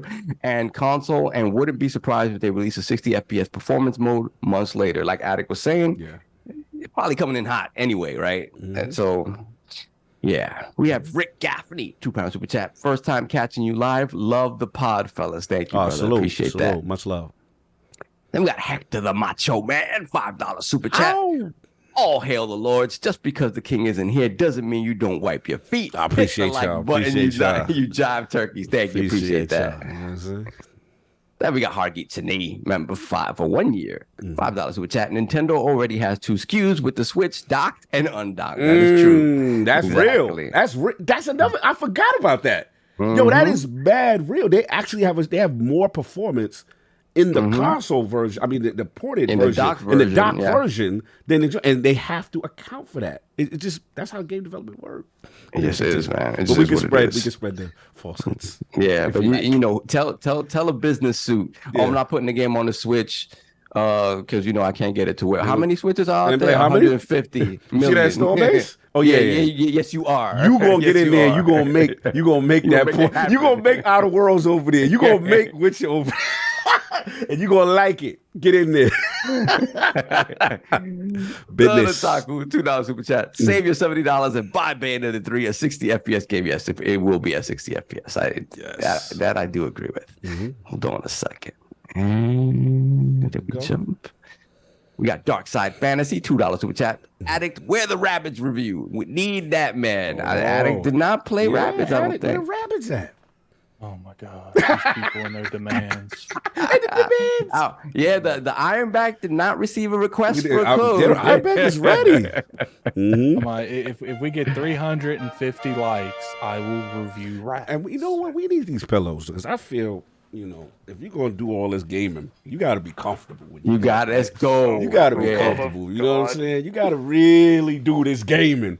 You know what I'm Let's saying? put If that. you're Let's gonna do put it. this link in the The chat. links in Let's the put chat. link in You know the what I'm saying? chat. If y'all Shout out really to want Everett. Act to do these things, I see that Valari link at the top. Make sure y'all go support that. You know what I'm saying? With my good people, Valari. Make sure your posture's right when you're doing it. You know what I'm saying? Hit that joint. We got that link up at the top right there. The link's right there. Go to Valari's pin at the top.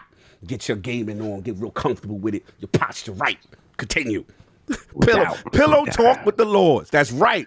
It's upside down. And there may be additional incentives coming down. Oh yeah, pipeline I might as want to well. do that. Yeah. I might Y'all want to do that. Make you hit them numbers. It's gonna be right. Continue.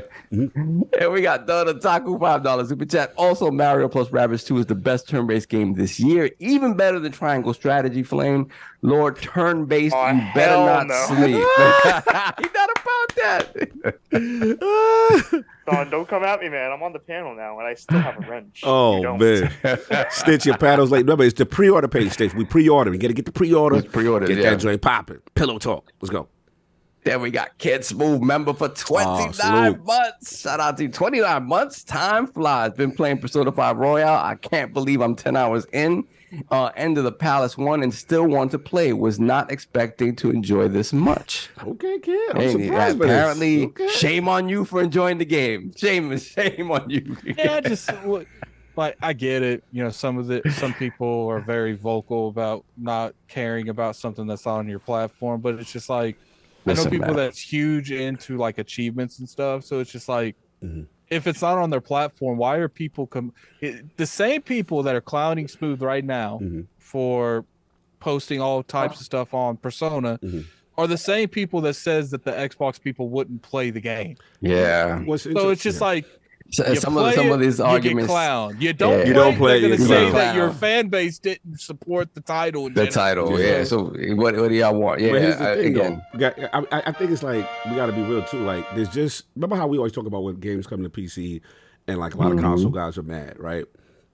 There's just some people they're gonna prefer to play something on a platform they like. That's That's just it. And they'll That's wait just it. however long and they'll it wait takes how to get long it it there. is. That's just how it is. Now some people are like, oh, that's fake, but that's where they like to play games. And even if they have that platform already, they won't do it. Like I've said, listen, this is a funny thing, right? I heard it this morning specifically. Somebody like, you're not a real gamer if you do that and you own all the platforms, right? Tell Colin Moriarty he's not a real gamer. Tell him he's not a real gamer.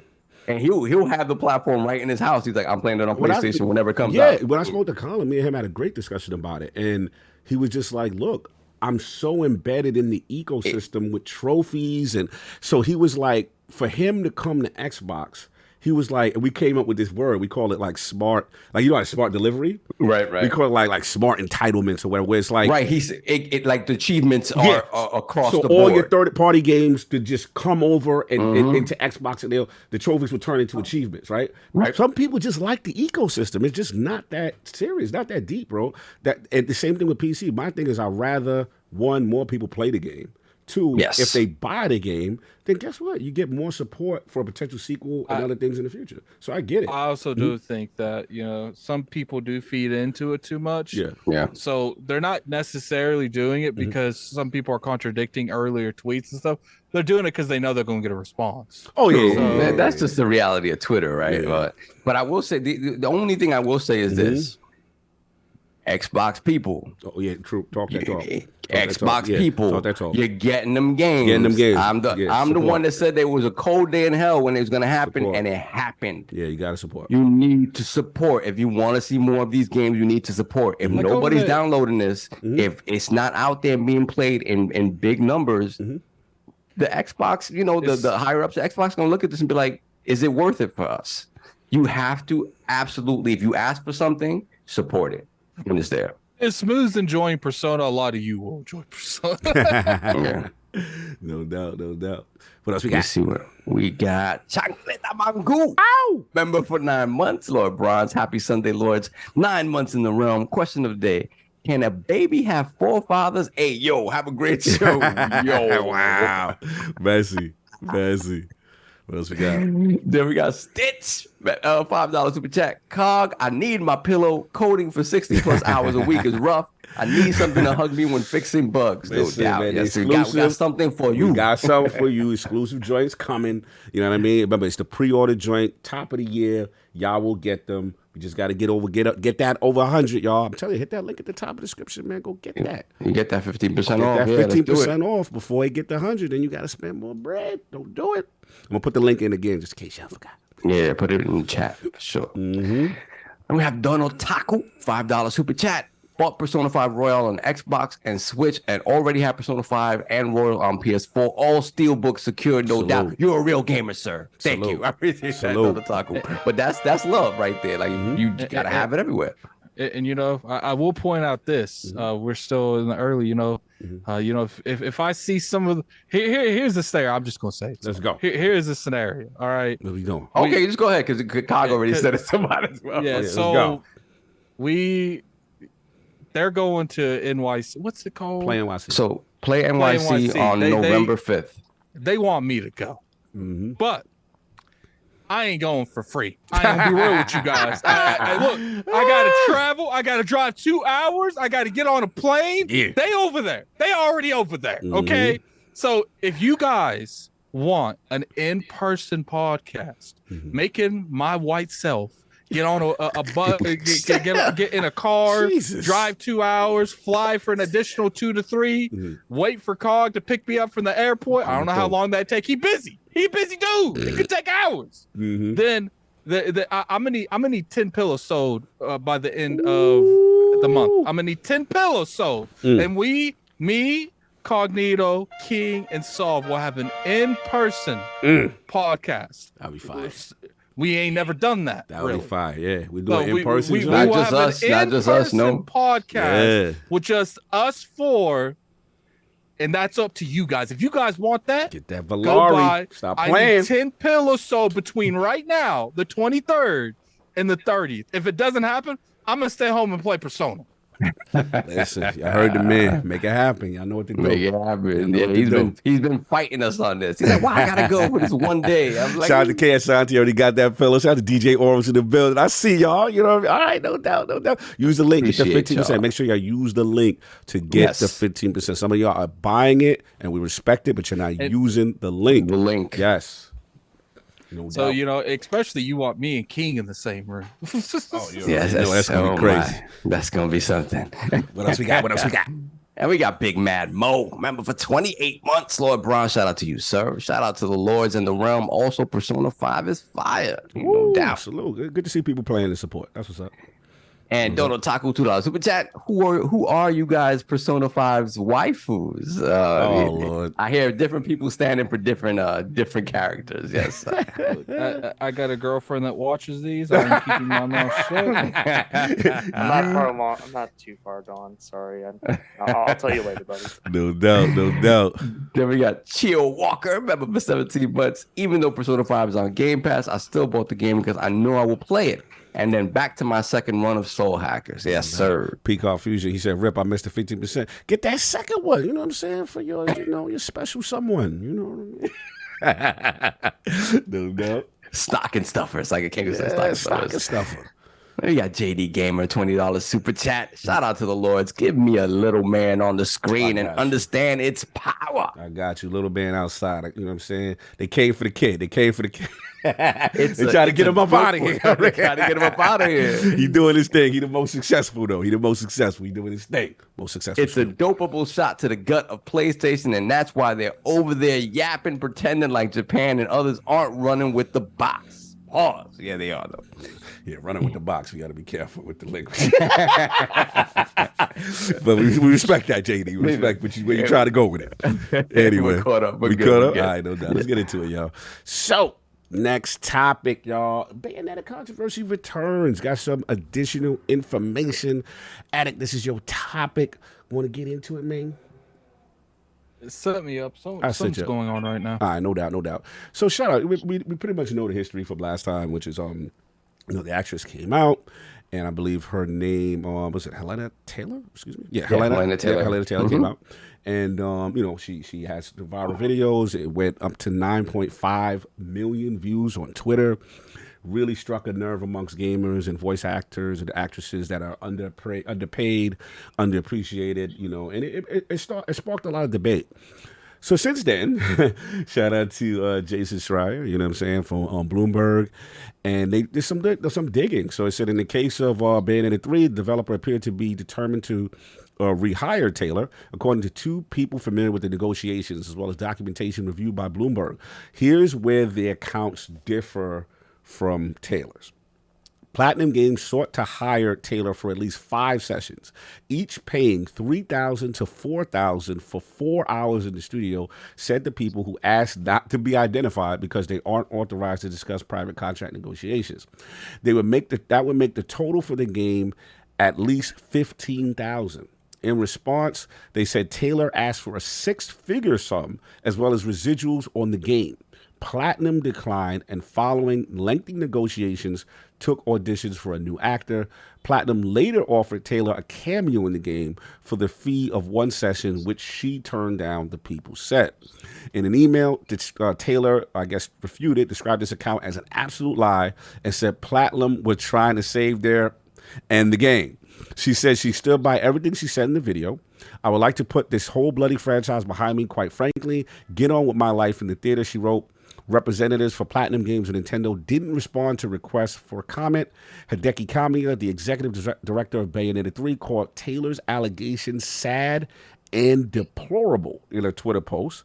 And yeah, I think, and then also since then, we believe Jennifer Hale, who I guess, has now taken over the role, she had a statement, and she said, I wish her all the joy in the world. Taylor was still mad at Taylor was still mad at Jennifer Hale, saying that she had no right and whatever. So then, since then, I believe she went to Twitter, because remember Hale was attacked, and said, I sincerely ask that everyone keep in mind that this game has been created by an entire team of hardworking, dedicated people, and I hope everyone will keep an eye open about what they've created. A few hours later, she retweeted a Twitter thread from another voice actor saying, if you only hear one side or part of one story, you haven't heard the whole story. So it's been a lot that has happened since then. I know Addict stepped away, so we'll take over for it. Mm-hmm. But let's go with you, Flame. Like, what's your thought process now that more information has come out, the Jason Schreier stuff, kind of disputing a little bit as far as what the pay discrepancy actually was, what you call actually disputing that, saying that that's not true, and then obviously the person who has replaced her then coming out with a statement. So what's your feeling on all this? Well, I kind of knew that Jason Schreier was going to come out with a report. He always kind of does. And so I actually do want to give him his flowers and actually being able to clear the air about this, because the thing that concerns me the most about Helena Taylor's entire stance is the fact that she literally said, like, she wants to put the whole bloody franchise behind her. It's like, that's not some... In the videos beforehand, she was like very prideful about the game and that, nobody has any right to play this character aside from me. And then in another breath, it's like, I just want to put this whole franchise behind this. Like, I just don't like that kind of energy. Mm. So it's kind of hard to gauge this from one side or the other. All I could say is that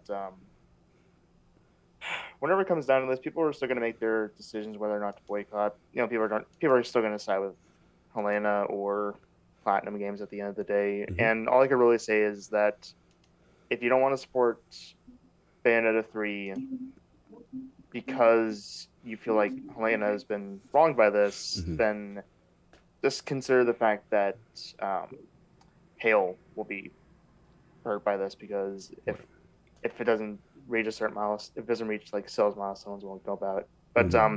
In terms of like the inconsistency with like the story, I think if anything, she could have disputed that she probably didn't get the call for the first role or whatever, because Mm-hmm. like Platinum said, like they tried to get her back the first time around, but she's not mentioning that. So maybe maybe there was like something lost like in the emails or something like that. I don't know. Maybe she didn't get the first one for the role, and then she only got the call for the cameo, believing it was for the whole role or something like that. But I don't know how you would get that mixed up. So it's kind of it's a messy situation, man. Very messy. It really is. Yeah, very messy. A lot of stuff going on that we still not all privy to, but we obviously got some more inside reporting from Jason Schreier and Bloomberg. Soph, what are you thinking now? This additional information has come out, you know, in reference to insiders stating, you know, what Helena got paid, and then obviously Helena disputing that in conjunction with Jennifer's, you know, response as well. Well, first off, you know, the people saying that she's, you know, immediately jumping to the conclusion that she lied, doesn't make a whole lot of sense, because even if there was a gross misunderstanding of what they offered her, if the base rate, even though you'd expect an actress like her not to receive the base rate, if the base rate was still $1,000 and they said that recording would be anywhere from 4 to 5 sessions, it makes sense that she might understand that they only offer you $4,000 for the whole thing, right? It still makes sense. So there's still a scenario where being offered $4,000 makes sense. So for people to just jump on and be like, "Oh, she was obviously lying," doesn't make a whole lot of sense to me. What about omission?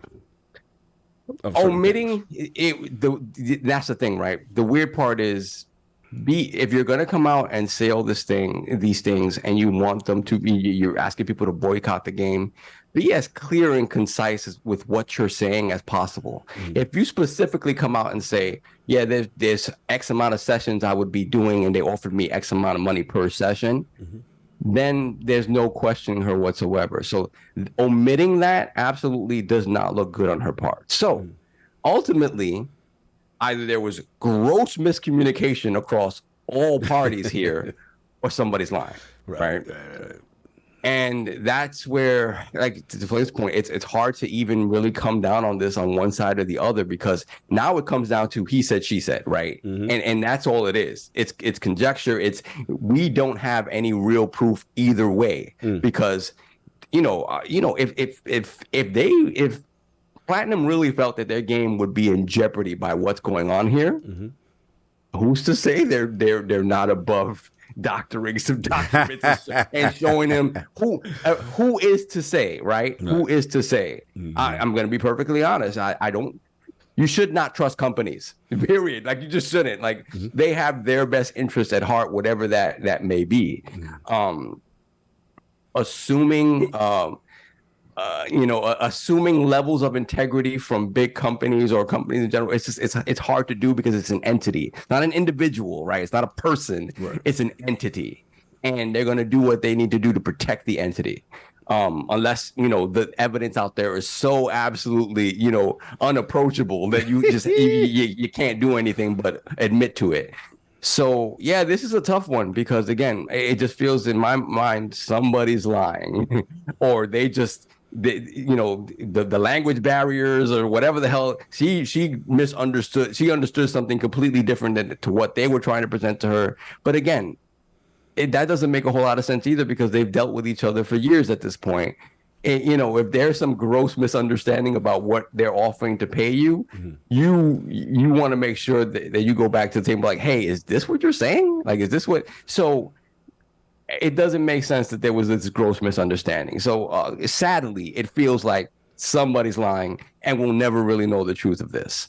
So end of the day, I think Jennifer Hale took the high road, as she should have. Because you don't want to get into back and forth with Helena. We talked about this last week, how, I understand her personal reasons and respect that. At the same time, that character is not yours. You don't own anything about that character.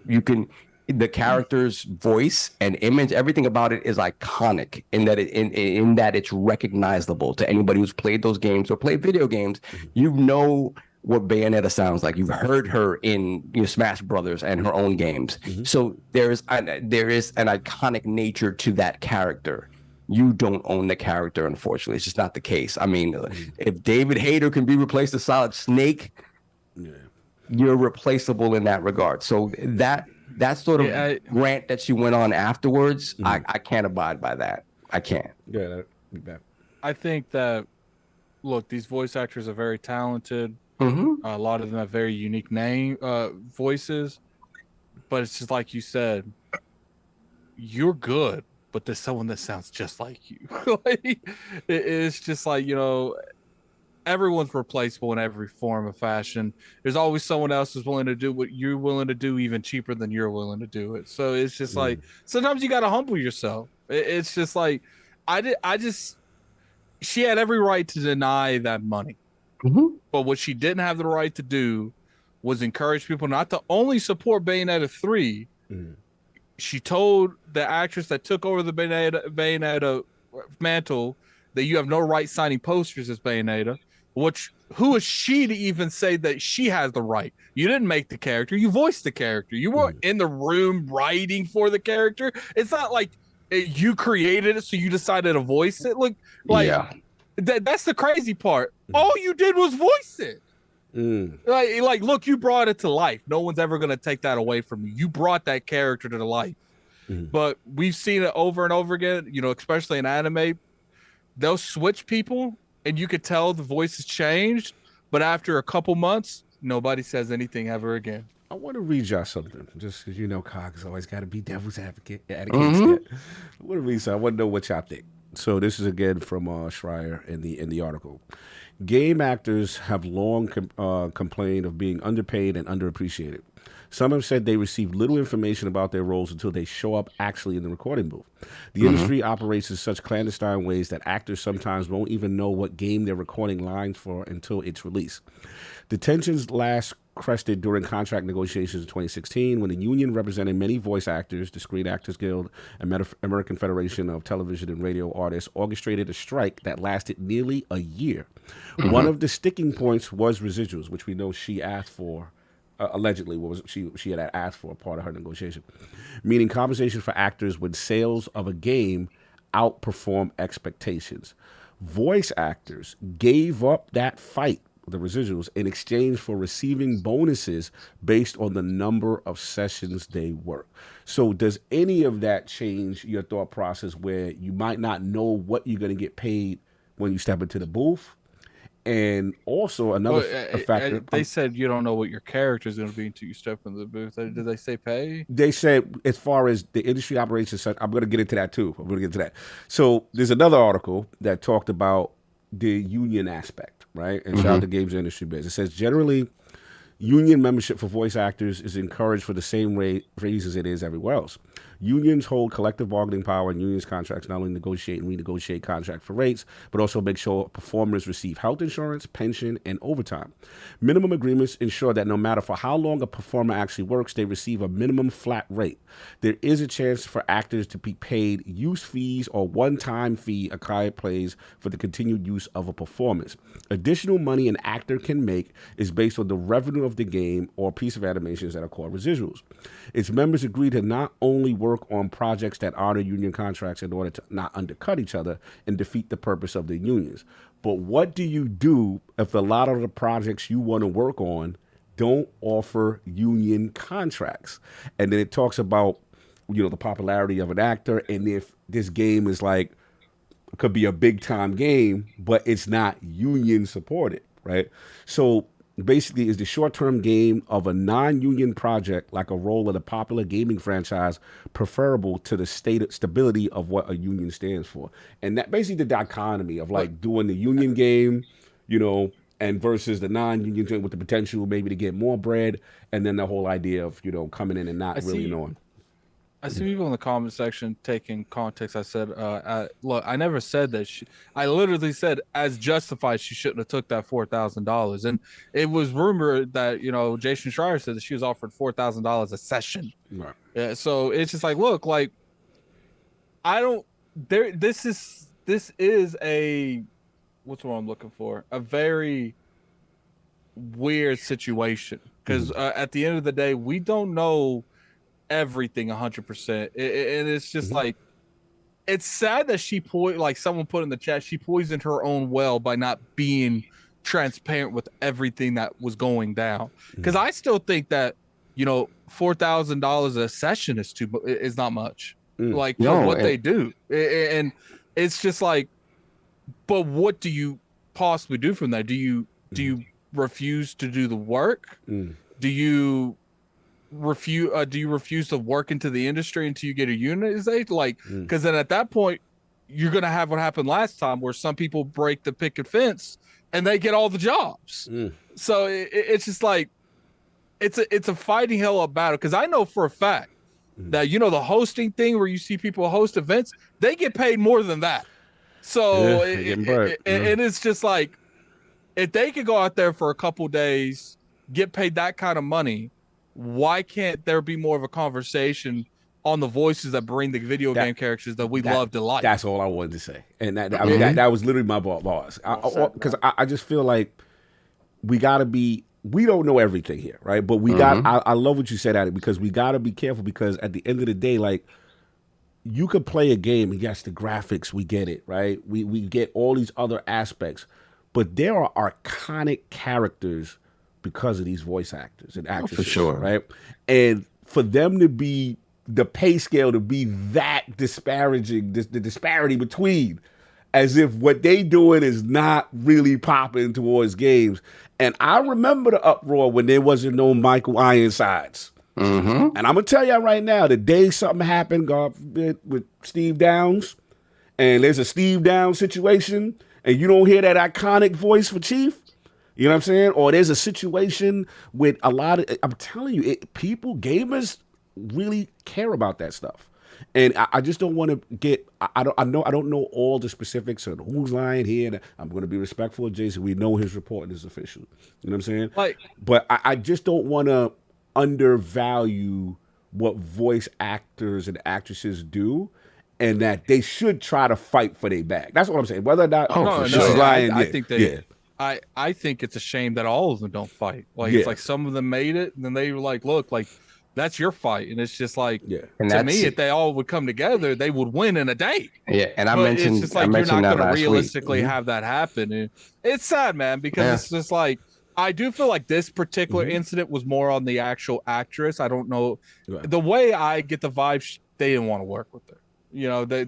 They offered her that as, you've done this to our franchise, here's our offer, and she should have just took that and left. And speak about it when it comes out. You can even say boycotting, because I don't think she was wrong in saying you should boycott the game, because she felt they did her wrong. Where I felt like she went over the line is when you started attacking another person playing the character that you denied the paycheck for. So it's just like that's it's a gray area, man. It's a hard area to navigate through, and I hate it for a lot of these people. And then apparently, like, if you want to get paid like decent money, you have to play multiple people. And it's just like, look, like, you got to be more vocal with that stuff. Like, I've always said it over and over again.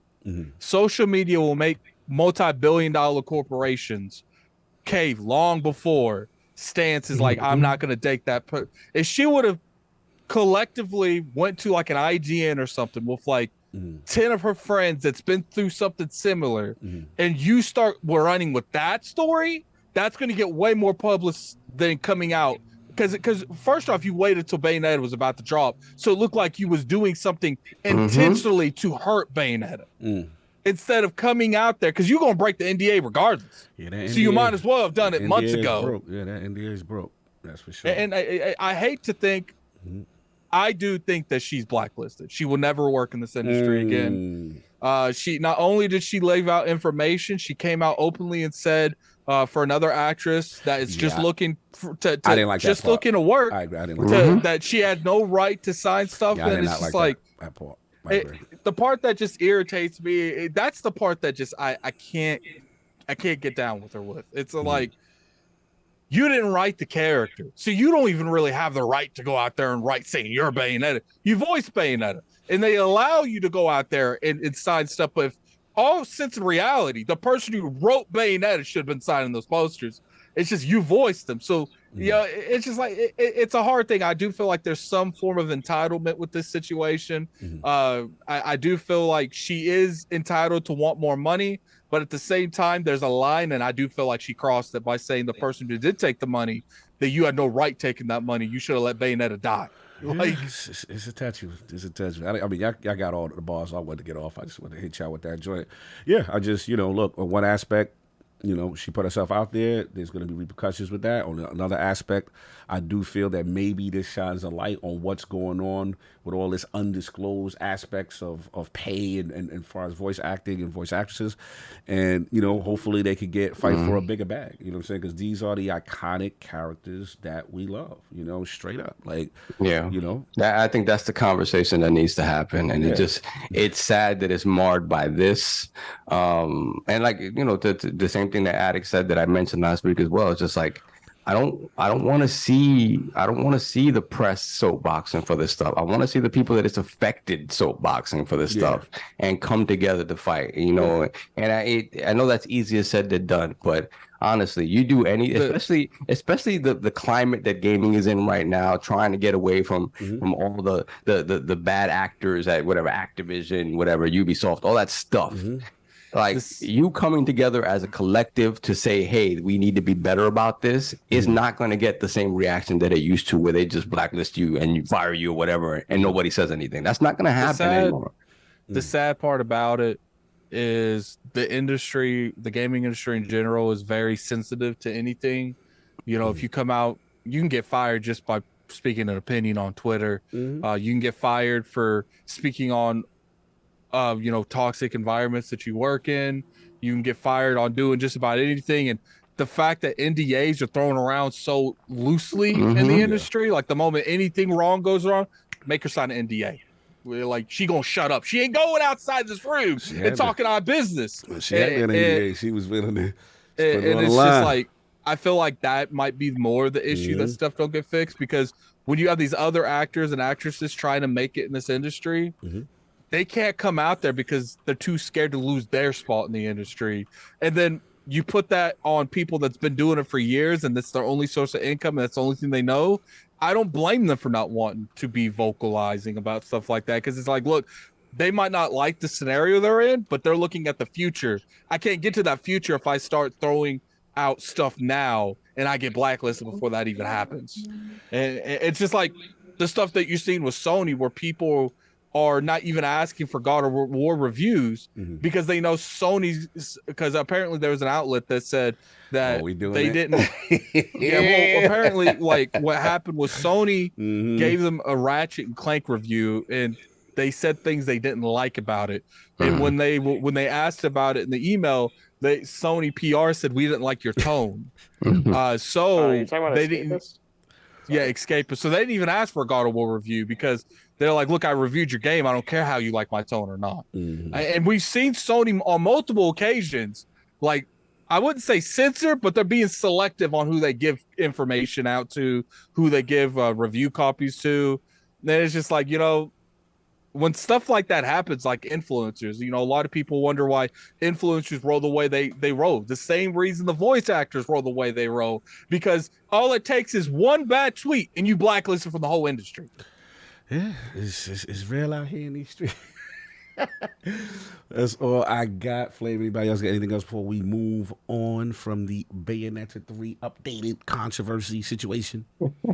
It's funny. We kept getting updates to old controversies. That's been like the news for the past month. Yeah, it's been those Speaking of which, coming up next, there will be another one. This is literally like what do they call when you update a story like on the news and stuff? I don't know. It's literally every topic we have is an updated story. I can't help it. It's all that start talking about, guys. Like, you know, they ain't a lot to really talk about unless I want to talk about Gotham Knights' bad game for 30-40 minutes. It's ridiculous. I'll be there for you. Oh, yeah, we got a couple super chats. Let me play with your joystick. Oh! $2 super chat. Stop. Can I be your persona waifu? I was wondering where they were. Then we have Donald Taku, $5 super chat. What's this? The internet overreacted to hearing one side of the story, and then it ended up being a lie. Oh, man. This is unprecedented. No one saying it was a lie. We just did. That'll be a messy. I see you, dog. And we got Mr. Nichols, $5 super chat. This is the same company that screwed Xbox on Scalebound. I believe her. He rotted. That's right. Then we have Splendiferous, member for 12 months. Addict, I smell what you're putting down, but I stand with homegirl in this situation. Let me finish it. Not right for her to say boycott. At the same time, if it was your girl, what it was your girl. Why can't it be your girl? I mean, I would be very blessed to have a girl doing voice acting like that, but that's besides the point. Look, we got to get to the point where it's like, I can still agree with the message she got there. I just don't agree how she did it. Oh, shout out to A-Rodimus gifting them 5 ILP memberships. Yes. Salute. If I honestly and truly feel like she could have got her point across, and it didn't look like all it really looked like the way she did it. She was salty. The game was coming out. She was trying to sabotage the game, and that's the thing. The tone was salty. I have. If 6-7 months ago she came out and she was vocal about what happened, then it would be like, look, okay, you break, but she strategically waited till the game was about to come out before she made any kind of statement because she wanted to sabotage the game. This story shouldn't have been about Bayonetta 3. It should have been about the money that went into paying her for Bayonetta 3. Instead of tackling it from that situation, she said, look, they didn't give me what I wanted, boycott it. Let's let the game flop. Then it's like, why would you even care about her signing posters on Bayonetta 3 if you didn't care about the game succeeding for a third one? So you don't care about Bayonetta as a character. You care about you playing Bayonetta as a character.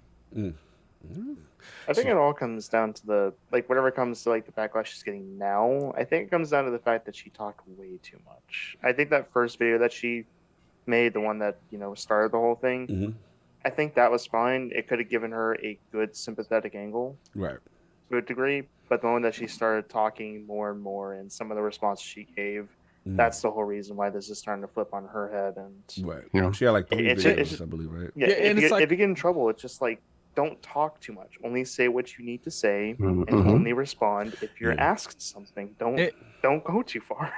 And I honestly feel like if she would have just made this about how she felt unjust on how she got paid, then I feel like for the majority of the point, even when they dropped the other foot, she should have been very vocal about if Jason Schreier is right, getting paid $4,000 a session. That's way different than being $4,000 for the entire set, all the sessions. And I feel like she tried to okay, I got paid $4. I'm not going to mention it was for each session. And it's just I agree. They deserve more money.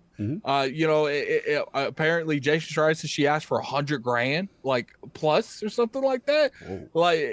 It's just there is a point where your ego is probably judging what's realistic and what's not realistic. And I do feel like she felt like she deserved $100,000 because the game made $450 million. Apparently all of them did. It's just but you're not all that profit isn't just paying you. It's paying the artists that drew the game. It's paying the other voice actors of the franchise, which is interesting. None of them talked about it at all. Like the one that replaced her said she's not going to talk about it, and it's just like it's paying the programmers that's programming the game, the marketing that's going into the game. Like, it's not just simple. It made 450 million. I should have made more money. You were the prime person that did it. You should have made more than they offered you. But it's just like, that's as far as that should have went. It's going to be a very interesting situation, man. Jason got bars for that, too. And I'll just read one last one he said, because I forgot to mention it. He said, clearing up 2 misconceptions. As a voice actor, 4K for 4 hours doesn't actually translate to 1K per hour. Consider taxes, agent fees, expenses, and unpaid time between gigs. 2, full Bayonetta sales aren't public, but it's niche. Bayonetta 2 on Switch sold 1 million, less than most Nintendo games. Then he goes on to say agent fees are absolutely not paid by the hiring side. And unpaid time between gigs is something that has to be taken into account when comparing the pay of a job like this to a normal salary position. Okay, so Bayonetta 2 on Switch selling 1 million copies, a game that originally released on the Wii U. That's a lot. He said that's a lot. But he said lower than most Nintendo games. Right. So it's a re-release. What I will say is the only thing I kind of disagree with a little bit is like the paid between gigs. Because like it'd be different if you was going, like if you was staying, let's say that someone is always going to be voice acting like a particular company like 2K, Nintendo. That's one thing. But I feel like these people they can jump around as much as they want. So it's just like, if you don't work 6 years and you go from like 2K to like, let's say Microsoft, should Microsoft have to pay you more money because you weren't working that 6 years because you didn't get any other gigs? Like, I feel like that's a gray area. Should companies be responsible because you didn't get any other gigs before? I get your responsibility, but also we can't underestimate opportunity. If there's no opportunities, let's say you interviewing and you losing out, or you runner up a couple times, you don't land other gigs. You know what I'm saying? So now you go through a stretch. Maybe I'm just guessing. I'm not saying this is happening. You know what I'm saying? That you go through a period where it's like, you're just not getting gigs. Like you try to land a joint, so now you finally get your next joint. So you like, you know what I'm saying? I got to try to cash out a little bit. I think that's what it was. She hasn't worked a whole lot in since the Bayonetta franchise, and I think she was just trying to get that big paycheck. And remember, it ended up blowing up in her face. And remember, they don't get residuals because so if the game blow and you voice a character that's now iconic in the way they negotiated their union, they don't get no residuals. So this game exceeds expectations. You get no bag for that. Doesn't Rockstar? I think they paid their voice actor residuals. Yeah. Because GTA 5, I heard that one of the people in GTA 5, like he hasn't worked at all because he's been living off those residuals on GTA 5. It could be. It depends on, from my understanding, if it's union or non-union and what the negotiations were on that. But I just wanted to throw that in because I forgot to mention that. Guys, I'm sorry. No, that was it. I mean, again, it's one of those things where it's like you have certain guidelines that these companies go by, right? And as we've seen, they're kind of on the low side. Every different artist has the right to sort of negotiate within those guidelines and go beyond those guidelines. But again, what I feel is like if a Troy Baker or a Jennifer Hale or whoever, these more Nolan North, if they get beyond whatever those base guidelines are, right? I just don't see them joining that fight to make sure other people, right? And it is that thing of like, there's too much silence around this. And to me, Jason Schreier or other people writing articles about it. And again, I love Jason. I love the fact that when it comes, people can say whatever they want about Jason. When he comes with facts, he's looking for facts. Yeah, and the reporting. And when he's wrong, he's gonna say he's wrong. Facts. So the fact of the matter is that ultimately, it's sad that the conversation around this is this and what she said and how she said it, as opposed to, hey, we all need to fight for this together. Right. And I don't know that conversation is ever going to happen. That's the part about it that's kind of crazy. I don't think it's going to. Kyle Flanders said, y'all talking too long on this. Y'all going. Well, good thing we choose how long we talk about something, not you. Y'all going in circles now. How dare y'all talk about the topic? But it's just like, look, like, how dare we talk about stuff that people super chatted that they wanted our opinions? I mean, he's not wrong on this, but it's just like, look, like this is a very like broad spectrum like topic. It's not just like a simple like this CMA bull snap we about to talk about. Literally, Like we just gonna repeat half the stuff we said the past 2 weeks. No doubt. They throw in AKW, said time. You're tired of this. No doubt. So we got any more? Yeah, hold on a second. We got a couple more. We got hold on. I have to go back to the main thing. No doubt, no doubt. We got Donald Taku, $5 super chat. Also, I'm pretty sure Bayonetta will have less dialogue in 3 versus the previous games because she has to split screen time with the new main character. That's another thing. So they were feels like they're moving on from Bayonetta as the main character, or at least, maybe for the next couple of games, whatever the case may be. So I don't know. Carl Andrews Jr., $5 super chat. If this is how you treat this Bayonetta 3 opportunity, you can forget about Halo 6. Wow. Yeah, that's it. That's what we get. No doubt. Let's get to it. Spicy one. Very spicy one. Let me fix my screens. We got some visitors here. You know what I'm saying? Lords of Gaming.net. Yeah, someone snuck in. You know what I'm saying? Fully represented right now. The LOGNET in the building. It's a beautiful thing, y'all. It's a beautiful thing. The LOGNET's here. But yeah, we gotta get to it, y'all. We gotta get to it. I mean, the long-standing UKCMA, Microsoft, Activision Blizzard King, deal or no deal, adequate or no adequate, and now we asking for public assistance, y'all. Public assistance has been asked for. Let's get right to it. This is the juiciest thing right now. You know what I mean? So look, man, shout out to LordCognito right now. Just got to shout y'all out in the building. Lord Steve Perry in the building. Salute, sir. And check your levels real quick before I start talking. How your levels, sir? Hello. There we go. I sound good. Where's my song, man? Where's my song? What's going on? Appreciate it.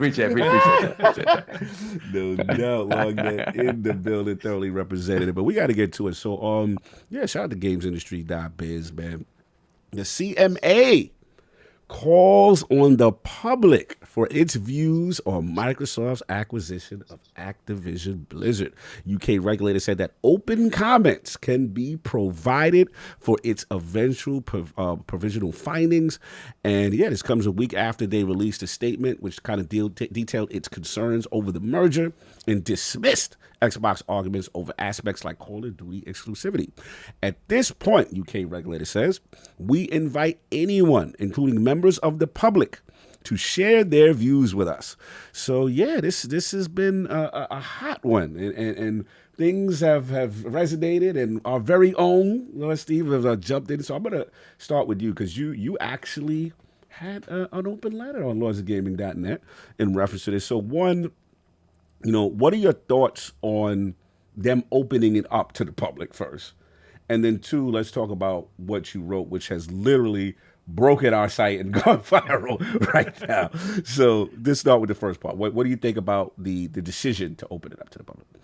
Well, number one, I do not envy whoever it is who's manning that email address right now, because I'm sure he's been getting a lot of just basically hate messages from fanboys on both sides, just saying like, "Oh, you're an idiot for even talking about this."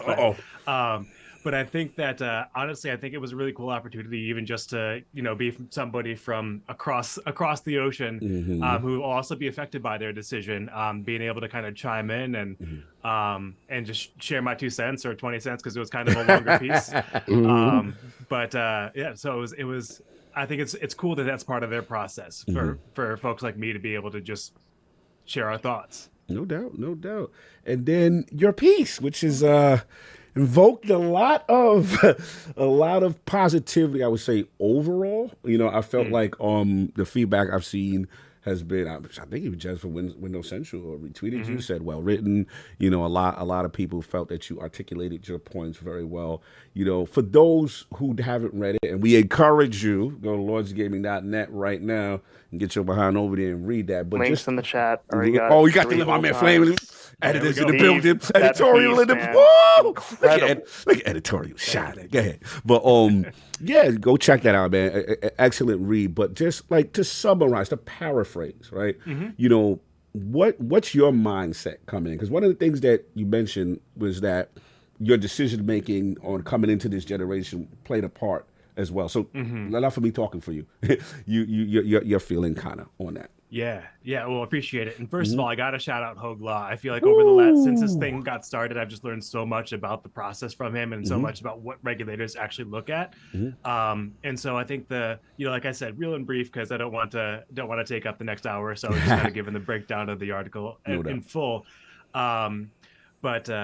To get in brief, I just think that it hits I kind of hit the 3 points of concern that the CMA kind of noted that they were looking at, which was how it was going to impact competition in consoles, how it was going to impact competition in subscriptions, and how it was going to impact competition in a future of cloud gaming. And I kind of just talked about how, in my view, the potential benefits of this transaction are greater than the potential risks, and also more likely.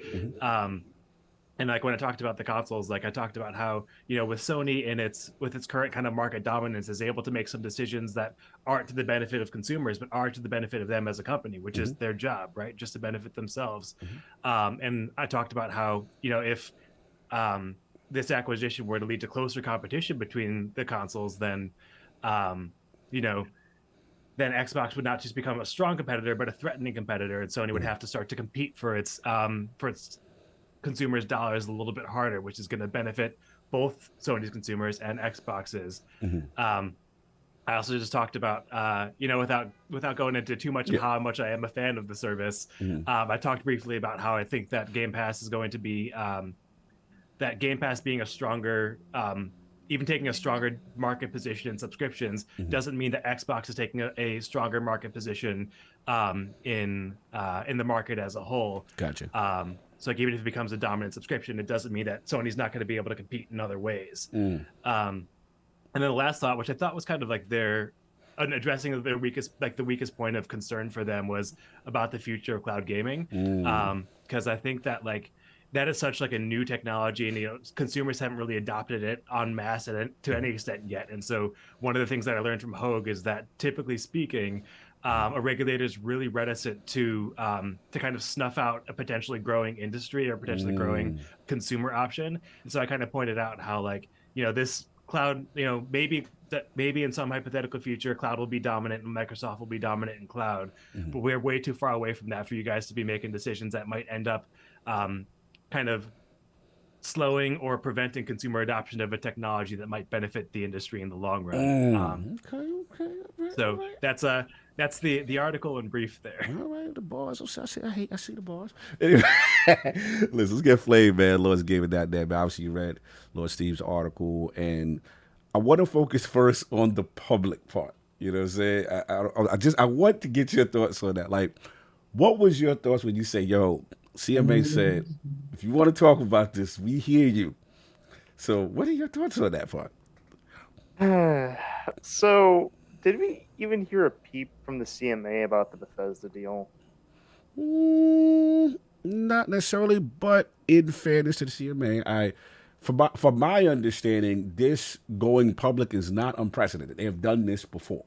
So that's the only thing which I was surprised to hear, Flame, to be honest. I was like, wow, this is something they do.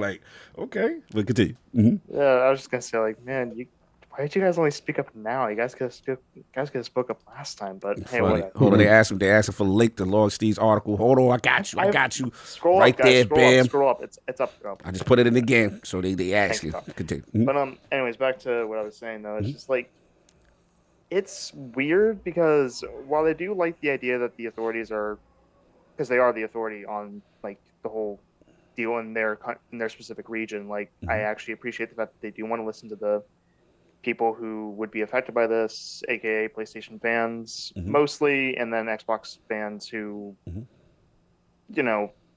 might want to get more out of their Game Pass deal and everything like that. That's it's good to see them actually doing that, but at the same time it's kind of worrying that they can't just take the overall evidence that's been provided to them by both parties affected, PlayStation and Xbox, and just kind of make a decision on their own. It's kind of weird, and it feels like it's more trying to create an entire media circus than anything else. Implying that they don't want to take the information presented by both parties involved? Or? It's just really weird. Obviously, if they didn't do this, we wouldn't have gotten Steve's awesome piece. But at the same time, it's you had people like Hogue Law making literally an all-day stream, literally just breaking down everything that's coming out of this. And it's just kind of it's gotten to the point where it's just like, you guys just gotta budge. Just look at everything. If you want to block it, I'm sure Xbox will take you to, well, Microsoft will take you to court. I keep trying to separate them. Like, Microsoft will take you to court over it and see if it gets overturned, because historically a lot of their conclusions have gotten overturned anyways, so it's not like it's going to be that much of a big deal. The only thing that I would actually want to look out for is other regions, like the regulatory bodies in the FTC. I kind of want to see what they would do. Yeah. In this exact situation. It's like the CMA wants to get more of like a publicity stunt going, because they're kind of like a smaller region anyways. But it's important that they do their due diligence, and I do want to see what's going to happen with the FTC, because that's going to be an even more interesting thing, because the US is much bigger and there's more spicy politicians in there these days. So this is going to be an interesting development as this thing continues to plague out in the media sphere. Lord Addict, are you spitting your bars? Are you ready to get in front of the CMA and tell them how you feel? But overall, how do you feel about them opening it up to the public? Look, man, since CMA is clearly viable, I'm viable CMA. Oh, my Lord. Jesus. I mean, clearly, you willing to listen to Sony, I mean, listen to Addict. Oh, my Lord. Here we go. My PayPal. Here we go. Relax yourself, sir. Relax yourself. I'll speak all positive. You PayPal me enough money, I'll say too. We it's a monopoly. Not being bought for 10 pieces of silver, sir. Continue. I don't know. You might not be bought for 10 pieces of silver. You can't speak for me. Addict, get in the bag. That's it. I've been waiting my whole life to be bought. I want to know how it feels. Oh boy, quick to sell out. Let's go. CMA is clearly taking paychecks. Oh. So, I don't know. Let's go. Wow. My email is in the description, CMA. You are ridiculous. Continue. For a little bit more, my Twitter can be bought too. You are out of control. That's all I got to say. That's all that can be bought. That's all I got to say. Moving on. Tired of talking about it, man. I think you talked about this on the Addict show too. It's nothing really. 1 week. It's like at this point, it's just like it's a joke. It's a parody. So it's just like if something like that's happening, the only thing I can think of is people being bought. So that's why I'm saying I am available, CMA. And Sony, if you drop it a little bit more of a paycheck, all you got to do is send me a review go for God of War. That's all you got to do. Yeah, this guy right here going to shut his mic off in a minute. He out of pocket. Other than that, Addict's views is not the reflection. Yes, not the representation of the entire podcast. These are Addict's views. But when we do that, when I get that bag, it's only my bag. It's not their bag. Yeah, he's split. No doubt. In order for it to be in everyone's bag, in order for it to be in everyone's bag, my views got to be Iron Lord's podcast, but it's not. So it's just my bag. Fair enough. And Addict has spoken, so clearly gonna move on. Lord Solve, opening up to the public. Remember, Sony, my PayPal is in the description. Time on Addict, sell it out. Lord Solve, your feelings on this situation. I don't know, man. This feels like a real beta boy situation to me, man. Put the beta boys up there, because the CMA wants us to do their job for them. I don't understand this. Before this deal goes 1.0, they gotta have our input on it. The deal is in early access right now. It's in early access. Are you implying? So you know what my input on this is? This is not a fully. PayPal's in the description. This is not a fully finished organization. This is not. We're in the alpha and the beta of this. We're in the alpha and the beta stages of your ABK. You know what I'm saying? 1.0 is not upon us yet. This is just. This is baffling to me, and I appreciate Steve's article and his story, because he outlines all of the sort of everything that we as gamers, reasonable gamers, see as sort of like, listen, you guys kind of, you're focusing on things that essentially what you're saying is in order to stop a perceived change in sort of perceived attack on competition now, you're willing to destroy potentially where the entire industry is going. And so I read the article, I read his letter, and I appreciate everything about it because I think it is necessary that they get that point of view. Like we were discussing before we went live, it's like I am so tired of this because we're talking about things that we should have no idea are going on. None of this, like, and this is what bothers me. And not to say like I appreciate that the peek behind the curtain, right? But it's gotten so petty in sort of the public forum that I'm just done with it. Because ultimately, I think what happens is that the deal goes through, and the deal goes through with some concessions in terms of what if PS4 Pony 66 and Xbox 334 could they write the strong, compelling argument? And they get Steve out of there. Like, you know what I'm saying? Out of there. Listen, man, Xbox 43666 and PlayStation Pony 236. You know what I had them bars ready. At that point, you know, they only got one person to blame for that. That's Sony for not backing that truck up and getting my PayPal. Hey, you could have had Addict on your side, Sony, but you chose not to. Oh my Lord, continue. This is the funny thing about it too, right? I don't recall if it's them, CMA, that have made statements. They made statements that have pointed directly to what influencers have said, like, oh, this person's Twitter page, they indicated this and they got this sort of response. And I'm like, what the hell are you doing? First of all, I was super shocked when I saw the CMA posting on Twitter. I was like, wait a minute, what is this? Yeah, we're looking into this thing. Don't worry about it. Like, and I'm like, this was months ago, and I'm like, what the hell?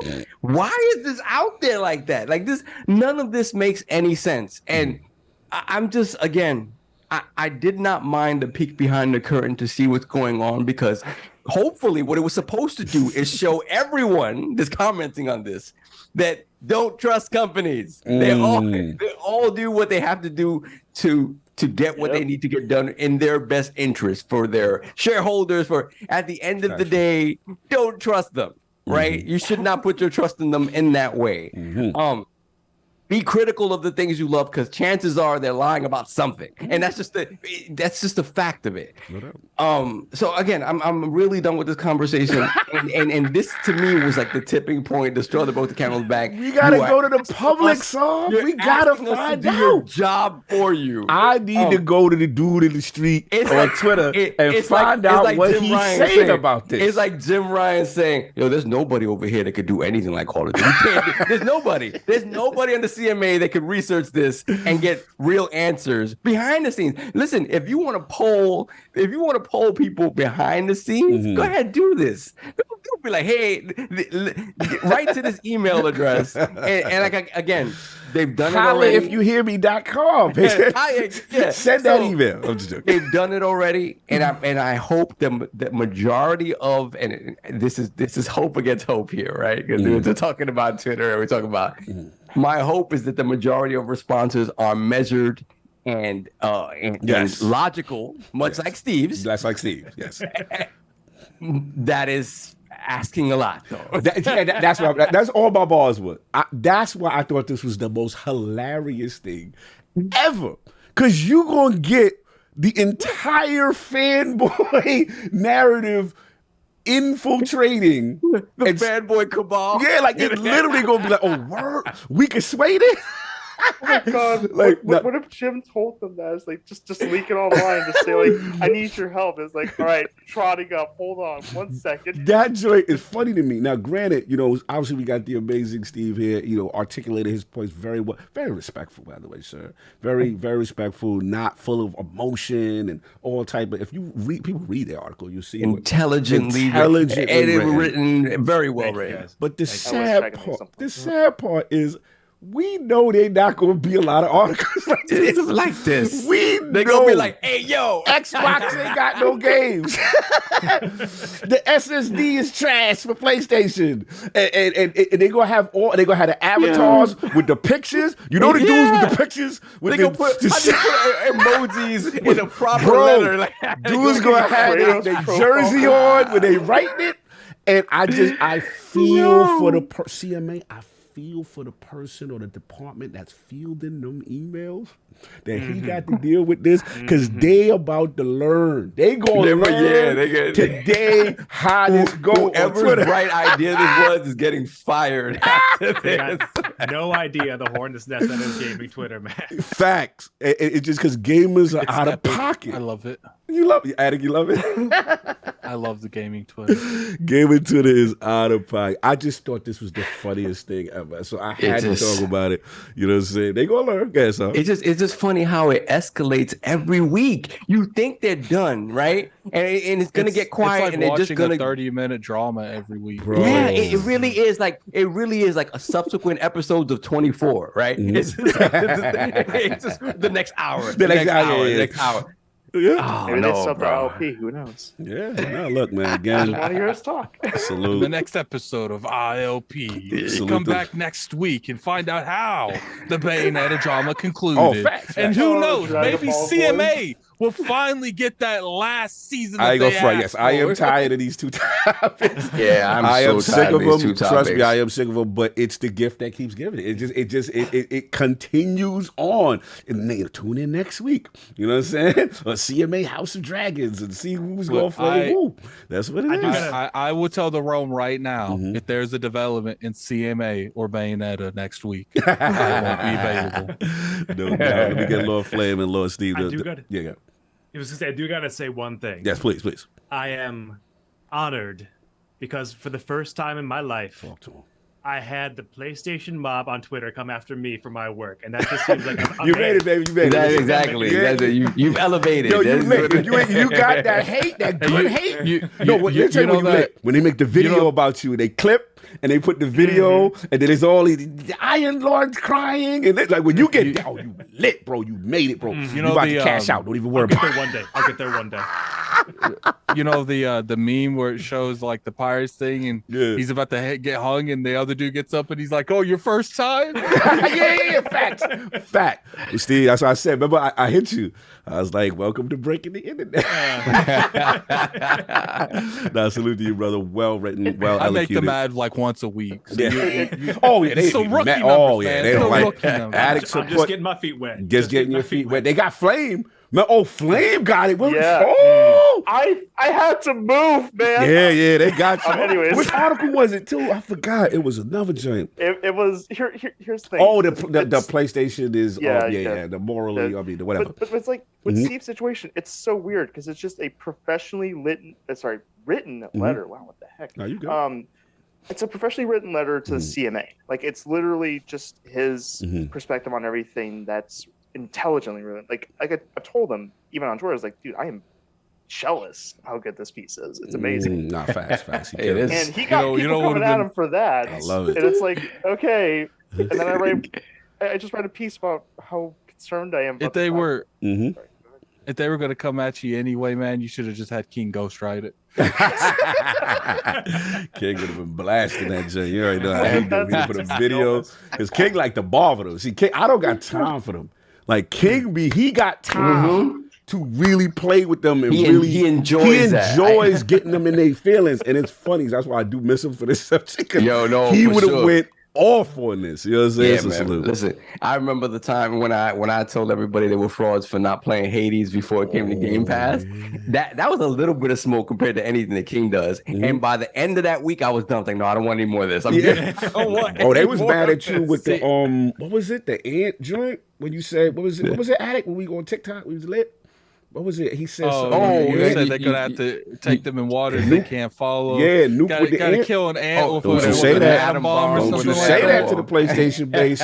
So you were publicly You know enemy what's number crazy? one after that. When I And then with heard me that, with I the, they was don't like, like me with the acquisition. Sorry, continue.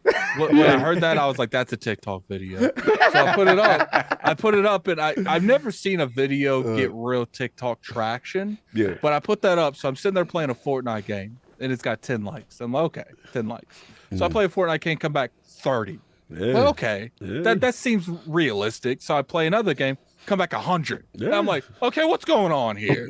So then it had like 1,000 views. So I just refresh it. Like, I'm not even joking. I literally just do this one time. Just refresh. 3,000. Yeah. Refresh it again. Feelings is 5,000. real. Refresh it again. 7,000. I'm like, oh, so this is what TikTok does. Like, Oh, feelings are real. Dudes be in their feelings. It's funny to me, but it is what it is. Anyway, that's all I got. Thank you again, Lord Steve, pulling up for the topic. You know what I'm saying? Chilling. And we get these, what you call it? Got any super chats? Yeah, we got a couple, I think. Hold on a second. I copied these. Angry Hippie, $5 super chat. Loving Persona 5 on Game Pass. I'm about the punk rock doc. All right. Then we have CJ0, £6 super chat. Craig from Ireland here. Shout out to the Lords. Oh, I was out there. No, so it's not pounds, euros. Wait, hold on. That's my man. Wait, you said Craig from Ireland? Craig from Ireland. Oh, Shout that's out the to Lords. homie. Hold on. That's my OG. Hold on. That's the dude. I was good out there. I had checked in. You know what I'm saying? Craig made it lit for me on Dublin. That's the homie. Nice, Salute. nice. That's what's up, man. You already know. You see what Tim Dog's doing? What Oh, yeah. Tim- He's back and forth with BG. They coming at him so hardcore about Persona right now. He said, I'm going to buy myself a Persona 5 R shirt to wear at E3. Real quick, shout out to Craig. Yo, I'm going to tell you right now, y'all ain't had Guinness till you go to Ireland, y'all. Yeah, of course. Yeah. Guinness is official. Jameson is official. I learned a lot. I learned when you drink the joint, you got to stop between the harp and the thing. Craig is official, man. I'm good. Every time I go out to Ireland, I'm good. I'm hollering at my mans right there. Continue. Let's get Craig on one day. Yeah, I get I'm really down for that. He's a hardcore I gotta guy. vocalize a little bit of annoyance with Jason Schreier What sometimes. happened now? So I'm sitting here during the podcast. I'm like, yo, because I have him like belled. Because when he says something, probably it's a video. So I see it pop up. I'm like, yo, Jason Schreier says something. We about to break the internet. We live right now. Look on it. He's talking about Tom Brady. I'm like, come on, Jason Schreier. You talking about them sports, like, baby? You Come on. talk about games. Make another Twitter for sports nonsense. Like you don't need to cross stream those. Yeah, he into football, so I know that. Yeah, that's his joint. Man, you know what? He could be into football, just not on my time. Ridiculous. Moving on. Super chats, please. We got NC Ghost of Low Road, $2 super chat. If that bag is right, I'll say bring back the Walkman. You know, I don't know about that. It'd take a big bag for me to do that. I ain't trying to have it. You drive it and it skips 8-9 times. You know, maybe the iPod. You know, the original iPod. No doubt. AKW, I tried, brother. I got caught up with work, man. Mad people hit me up when I was out there. But yeah, next time. I will be back. Continue. Then we have Cassandra M, $10 super chat. CMAs forgot Activision wanted to sell. If the deal is blocked, who's buying them? Tencent? Is Sony lining up for all the exclusives? And what about employees suffering under Bobby Kotick? That is obviously. You know what's funny? I don't think that's stuff that's being talked about. You can't really be like, yeah, well, you know, we're buying them so we could get rid of this guy. I don't really think you can say that. You know what the funny thing too is? I wonder if like this happens, or like Tencent or Sony tries to buy them.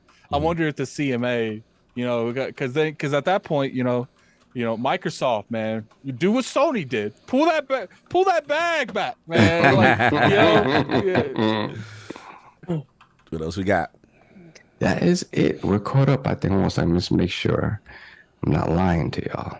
You're funny. Nope, we're good. We're good to go. All right, man. This is the last one, and this, I believe, was King's topic.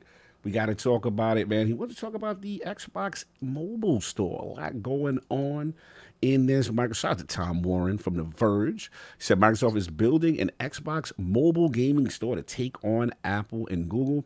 Microsoft Activision Blizzard is key to the company's mobile gaming efforts. Microsoft is quietly building a mobile Xbox store that rely on Activision and King games. So yeah, it looks like they are preparing to start this next generation store, and this was quietly revealed during the UK Competition and Market Authority situation. I'll jump in just to give some additional context. Yeah, as far as the thing that people have to realize too is that we all know Call of Duty is like the huge part of the deal. We understand the significance and the exclusivity. We're not going to minimize that.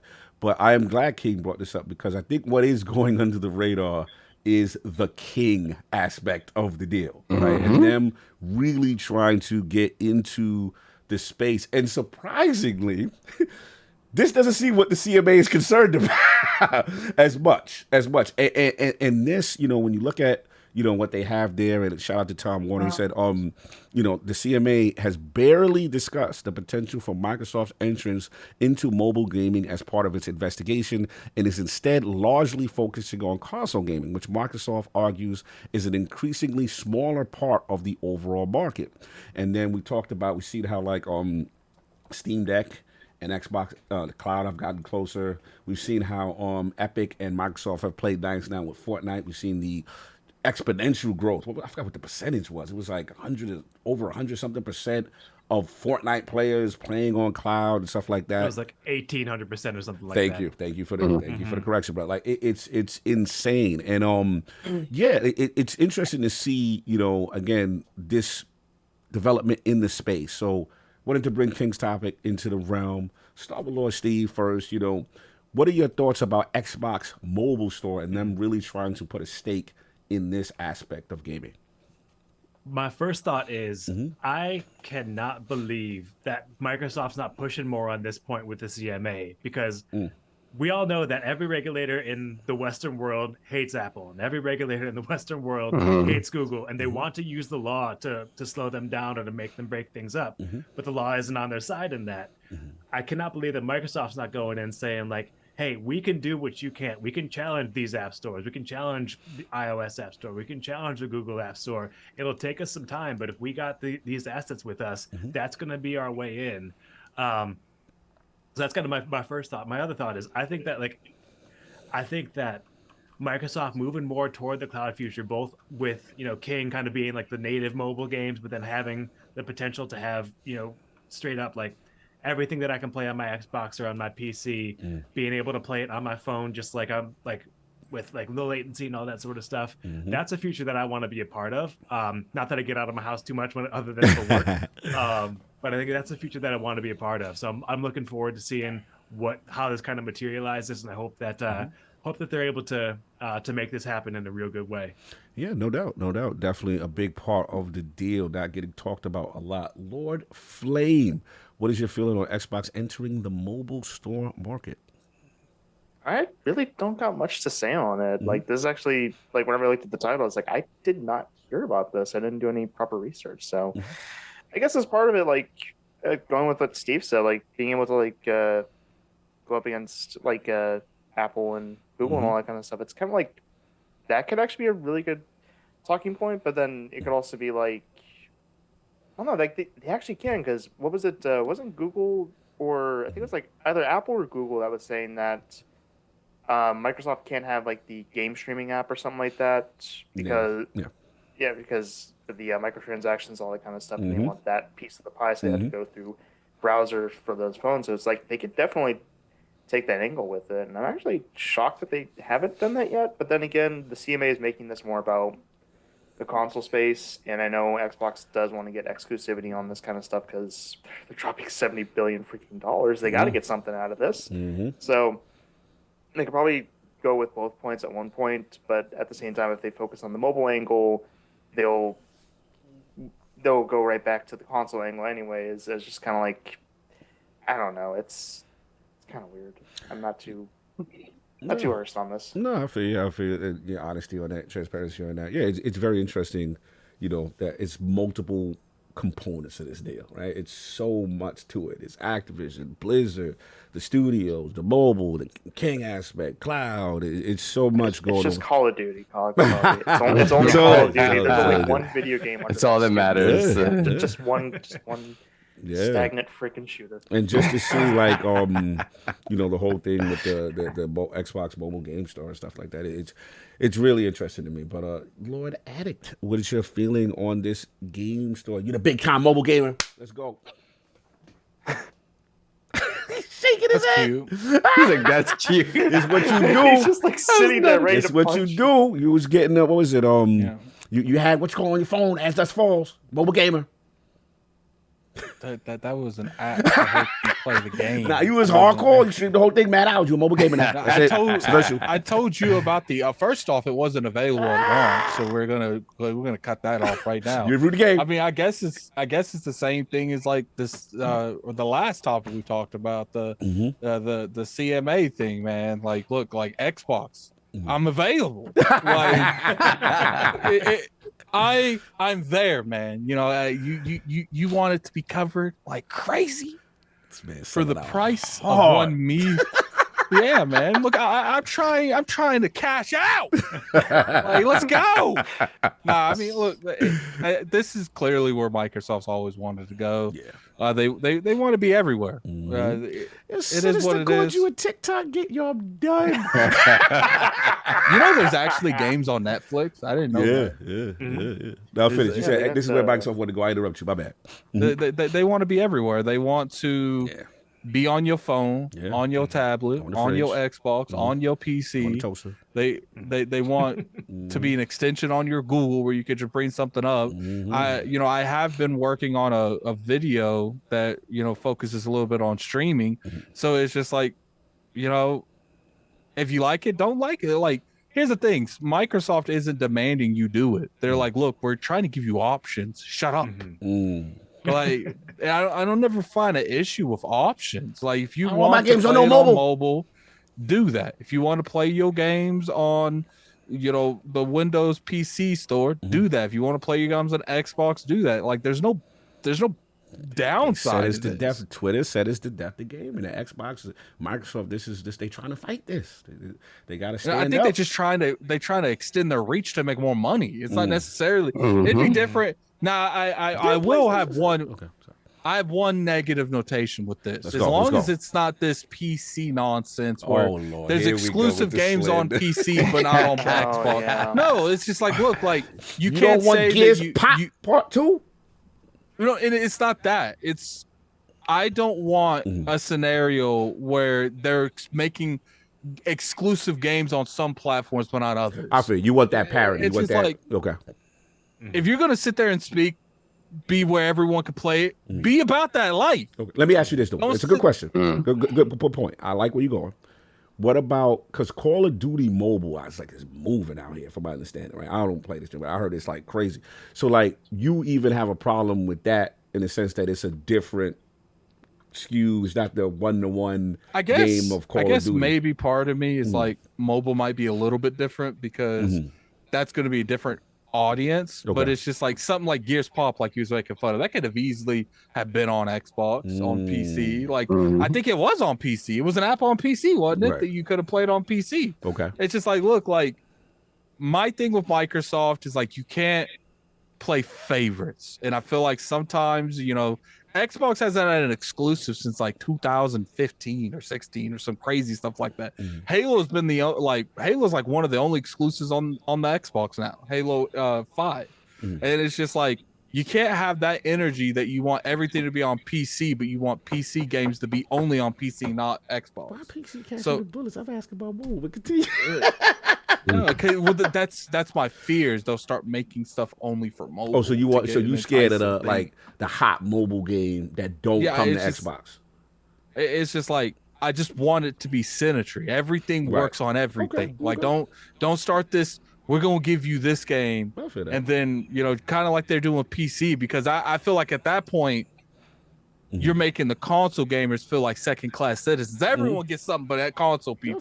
That's my only thing. No doubt, fair. I mean, we still have to pay for Xbox Live and no, PC for sure, equivalent doesn't. For sure. You know, we didn't get Gears Tactics when it came out. PC got it exclusively. We didn't get we got Gears Tactics, Age of Empires. PC got that exclusively. So it's just like, you know, it's a shame. It's like, you know, if they branch out into more areas, be better on making parity. sure everything comes out at the same time. I think that's a valid point. It don't have to go to PlayStation though. I'm gonna make that clear. Oh my God, it moving on. It can skip PlayStation. Well, you know what? PlayStation said they doing mobile. Well, relax yourself. You know what? PlayStation. You know what? Microsoft. You can even release that on the Switch. Just skip that. Skip the PlayStation. You are messy. Stop. Anyway, I don't mind if Starfield has a Steam version that's on the Switch. You're messy. Just don't let it be on PlayStation. I got to be entertained that day. I got to be entertained. You're ridiculous. And we had to deal with Octopath Traveler too, so I completely feel that. Oh no! You know what, man? That's a different story. Yeah, he about to go off on that. Anyway, moving on. I've moved on. Lord Sov, man. This mobile store. What are your thoughts on Xbox venturing into the space? I mean, this is always the plan. But Microsoft, my PayPal's in the comments section. This man's clearly trying to get bought off, y'all. Continue. I don't care, but But if you're gonna drop that bag for me to review the game, I mean, this is always for a little price, you can make me care. Moving on, we ain't getting bought out. I didn't care about the Oculus. The opinions of Lord Addict do not reflect the entirety of LordsOfGaming.net and Iron Lords Podcast LLC. Gotta get that disclaimer up at the beginning. Let's put that up every now. episode now. Yes, Addict's this man trying to get a bag. This man trying to get a bag. Anyway, continue, so. Yeah, I mean, this is always the plan, man. When you look at how the amount of variety they have to put into Game Pass to make it what it's become, right? And where they want it to go, you always needed this. You always and this. I said this like a couple of years ago now, where it was like, don't be surprised you start seeing mobile games, like pure mobile games on Game Pass. At some mobile point. games, the death of the industry. And this was before Activision Blizzard, right? This was, hey, if you want it to be everywhere, and you're talking about phones and the cloud and stuff as the platforms you want to, as the way you want to have Game Pass proliferate. Excuse me. Proliferate. I got you. And be as widespread and ubiquitous as you want it to be. Phones was always the play. So the fact that they're now looking into putting very phone-centric sort of products into, and I think it's not its own, they call it its own storefront, and I definitely see it, but at the same time, I do feel it's a part of Game Pass. Because to me, it's a Trojan horse, right? If you want people that aren't core gamers to care about Game Pass on a phone, give them the phone stuff, and then you Trojan horse the regular stuff and see if they latch on to it. That's how you really want to do it. Because honestly, even in its current state, if I'm just a pure phone gamer, I'm a casual gamer, I don't play consoles, I don't play on PC. If I'm gonna play something on phone, it's gonna be very phone centric. I don't see the motivation for me to go grab Game Pass for my phone, right? But if you Trojan horse that stuff in with the stuff they want to play, the Candy Crush and the COD Mobile and whatever else you can get. Don't forget about the IOP bag we need. Trojan horse that on over to my front door. IOP gotcha game. What is with this bag all of a sudden? That's the only way he's gonna play these mobile games. Yeah, that's the only way he's gonna play these mobile games. So you want me to play some Candy Crush? I'm gonna need some candy on my front door. Pause. Moving on. And so that to me, again, this is just working towards their master plan. And they're doing it, right? So to Steve's point that he made, Microsoft is also looking to create a space that differentiates it from the Play Store and the Apple Store in a way that makes it look more appealing, obviously, to regulators, where there are certain practices on those stores that are not very developer friendly, consumer friendly. This is Microsoft's opportunity to be like, hey, you wanted to do in-app purchases, right, in your own app? Go ahead, do that. Go ahead, do that.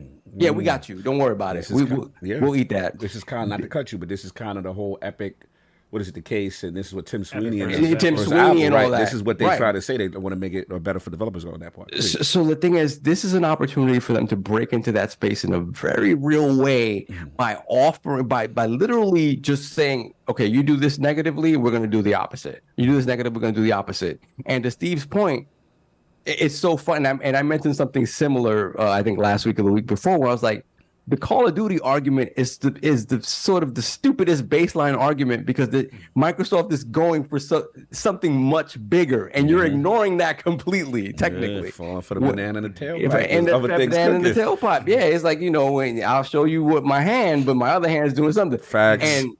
And it just really feels like this is the big play. Right? This is the big play, and the one that gamers don't care, the hardcore gamers don't care about. Yeah. But this is what the money men think about. Continue. Exactly. The money men are thinking about, oh, wow, if we get Candy Crush or whatever and other third-party support in this service that's in addition to Game Pass, and all of a sudden we're offering better revenue cuts and allowing these games to have their own in-app purchases and not taking a cut from that, and just allowing them to live there and giving them a legitimate alternative to going to the Play Store and the App Store, where, quite frankly, it's very easy for your game to get lost, right? Yeah. And Microsoft has already sort of figured out a way to have a lot of different games coexist and then bring to the forefront the newest stuff and the most. They're not perfect, but they've gotten much better about bringing all that stuff to the forefront in a way that these storefronts don't do at all. They have an opportunity there. Imagine. Consider these storefronts, man. We gotta hurry up. I'm hungry. I need to go to the store to get some Relax food. yourself. All of a sudden, if we got to give them 5 hours, bro. I had to go to another topic. We good. You got me for 9 minutes and I'm out. Continue. So the fact of the matter is that this was always the play.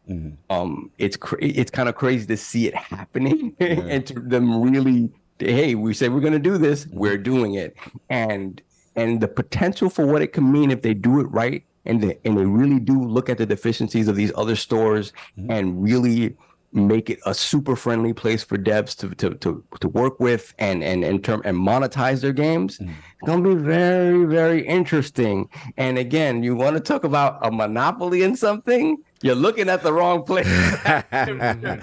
COD don't mean a damn thing. Listen, man, it's funny because I always laugh.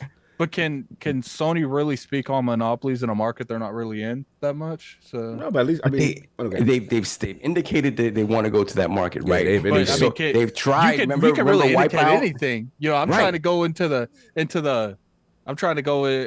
When Fox is trying to buy, when Disney trying to buy a bunch of. Well, I'm trying to go in. They are in that market. You get what I'm saying? That's the first time though Herman been public though. Like Herman holds the public like, yo, we're looking to expand. And Well, the fact that they don't look at the console market as sufficient. That's because they probably have like low key in the back. We looking to expand, and they're talking to CMA. Look, man, we trying to get in the mobile market, but you let them get Call of Duty, we can't do it. But this is the thing, though. The argument should be the bigger picture. But like, look, everything they're trying to do is going to put us out of business. Say that, or whatever the case may be. It's going. Well, what is the term that they use? Foreclosed on it. They're going to foreclose on us or whatever. Well, I think they're, they would have a lot more of a stance to argue on that if they actually had like some of the market in that. Like it's hard. Because all they have to say is we can't do what they do. That's all they have to say. We can't do it. Look what they're doing. We can't even hope to follow in their footsteps. How are we going to compete? That's how you win. I get that, but I just feel like it would be hard for a company that's not in that industry just to come out and say, well, we're considering it, but Microsoft's already trying to buy stuff, so how are we really going to compete in an industry we're not in? But the funny thing is they're not even Sony's argument is not even really not even that. Mobile. Like they have really not attacked that. I think that's the reason they don't attack it is because they don't have enough market share to say that it would not be competition. They don't know because you don't have numbers to go to the CMA and say, look, we're doing this now, and if they did that, we couldn't do this then. So I think it would be hard to really have an argument saying they can't compete when they're not even competing yet. So I don't know. Right, but the argument that they couldn't even hope to compete is the argument, right? That makes you look as weak as you possibly can look, and you want to look weak in the situation because you want to make a point. So this is the thing, like them having a sort of a horse in the race kind of doesn't matter, which is why it's weird to me they don't talk about it, because this is stuff that no way in hell they can follow the same way Microsoft. Microsoft is putting so much money into this. There's no way they could do that. And if Microsoft has its way and everything that they hope happens does happen, the reach of Game Pass and the different types of gamers that Game Pass reaches is going to be something that Sony does not want to see. And that's I'm glad you said that, because to me, that's what the real fight is. The real fight is one business model versus another business model. And one business model is retail, the single player experience, these rich, amazing games, no disrespect, right? They definitely make high quality games. And the way that model has worked for them up until this point. The other model with subscription service, play anywhere, entry point anywhere, is a direct threat to the way they've been doing business. So to me, that's really what the crux of this. Because if the gaming industry goes that direction, mobile, PC, everywhere, subscription, somebody ain't prepared to really go there. So the fight to do what you have to do to keep things status quo, I get it. I legit get it, because at the end of the day, if the industry does shift that way, and for the people who say like, oh, why does people want that? Can I say something real quick? Go for it. I actually feel like taking the subscription model hurts their case even more, because then it goes out of the console market and it's in the third party market, because then you can't argue that much, because Ubisoft's got one, EA's got one. So it's harder to argue a subscription base, because now they've taken themselves out of the console section and they're fighting on third party as well. There's definitely competition there. So it's harder to fight that. Yeah, I think it's just at that point, is there competition there, or Sony can't compete there? Yeah, hello. And they shouldn't care if Sony can't compete there. They should care if Microsoft buying that will make it to where subscription rate can't be, because at that point, Activision don't really got a subscription, so that's not going to hurt them at all. The job of the CMA is to make sure that consumers get the best benefit. Their job is to protect the consumer. But the consumer gets the best benefit, and that competition is preserved. Correct. Absolutely. And that's what I'm saying, man. CMA, Sony passing out checks. I'm there. Relax yourself. And I think this is a philosophical battle happening right now.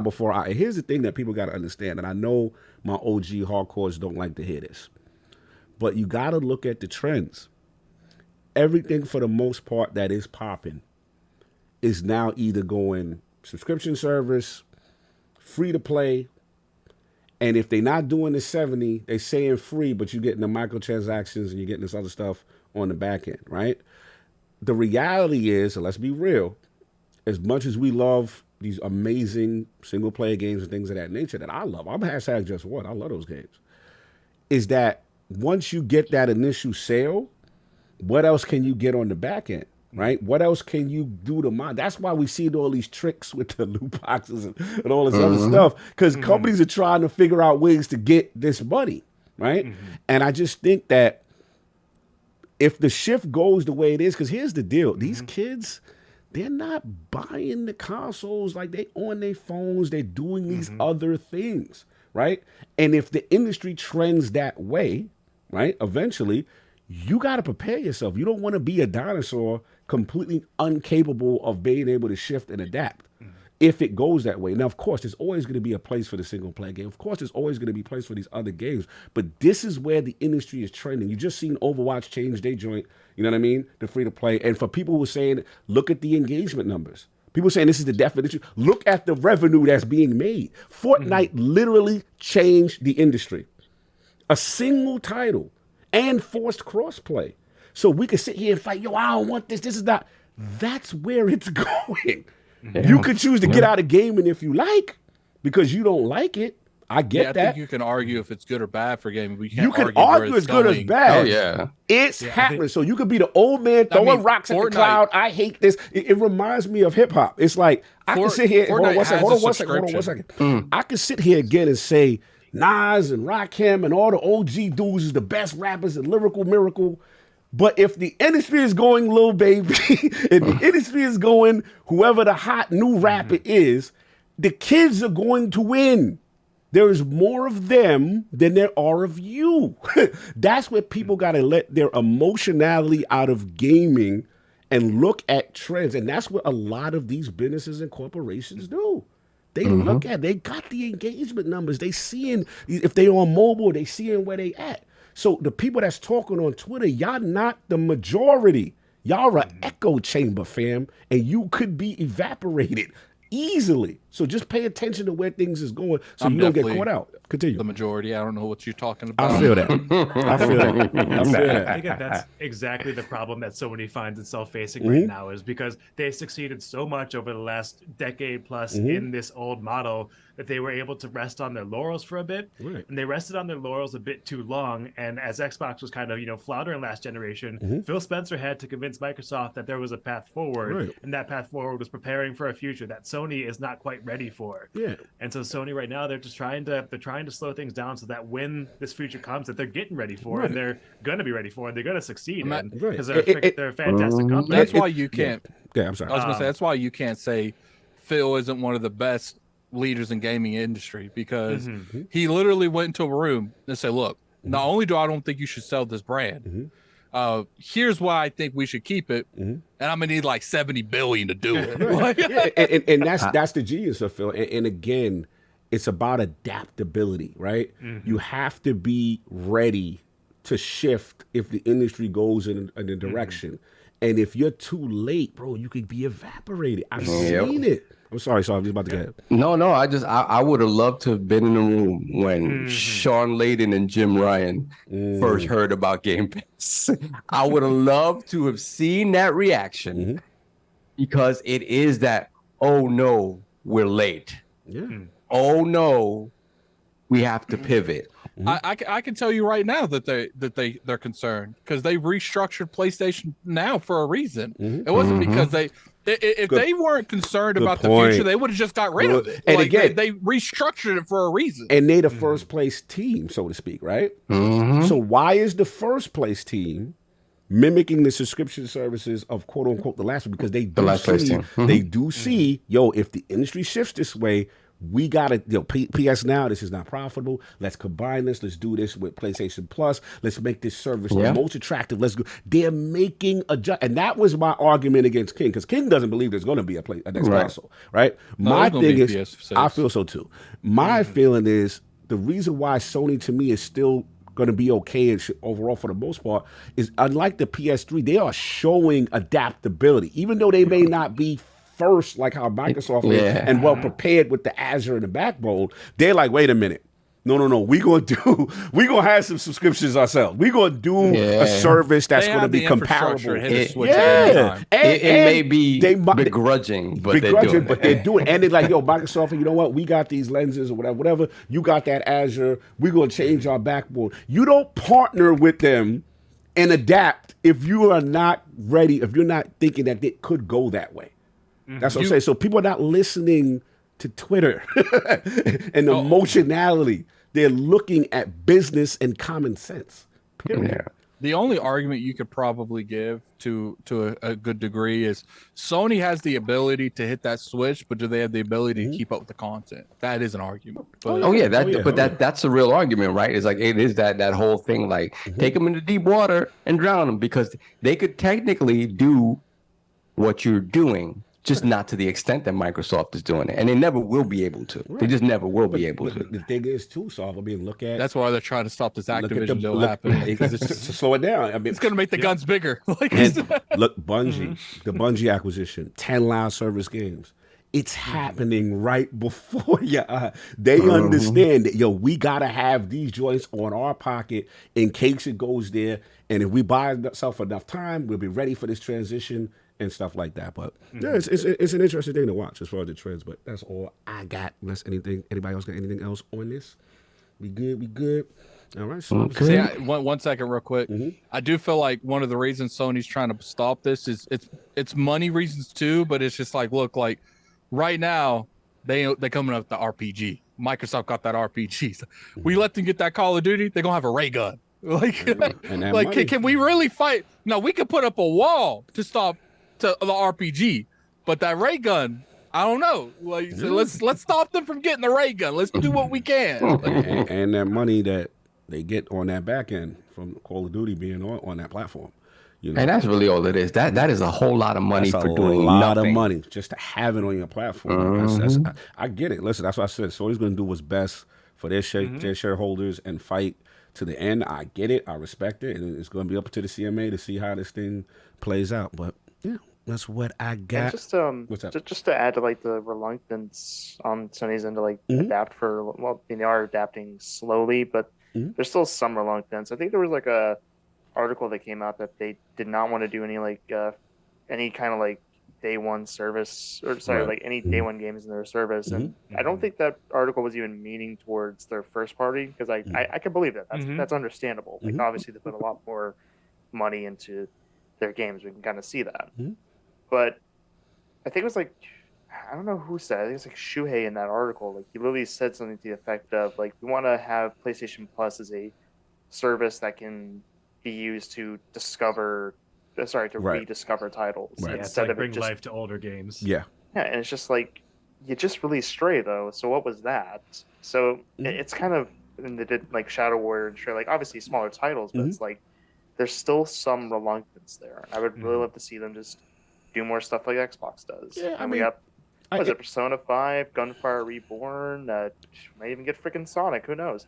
But it's like, it's just, be a little more aggressive on that, even if it's not going to break your bank. It's really not. Yeah, I think they will be. I think they will be. They won't be with their first party stuff, obviously, because they've already said that they have sort of the game plan for that, right? They want to release the game on console, maybe a minimum a year later it comes to PC, right? And they just extend the conversation around the game, and then and for them, maybe a couple of years after that, then it comes to the service, and that's how they view the lifetime, the sort of the life cycle of each of their first party stuff.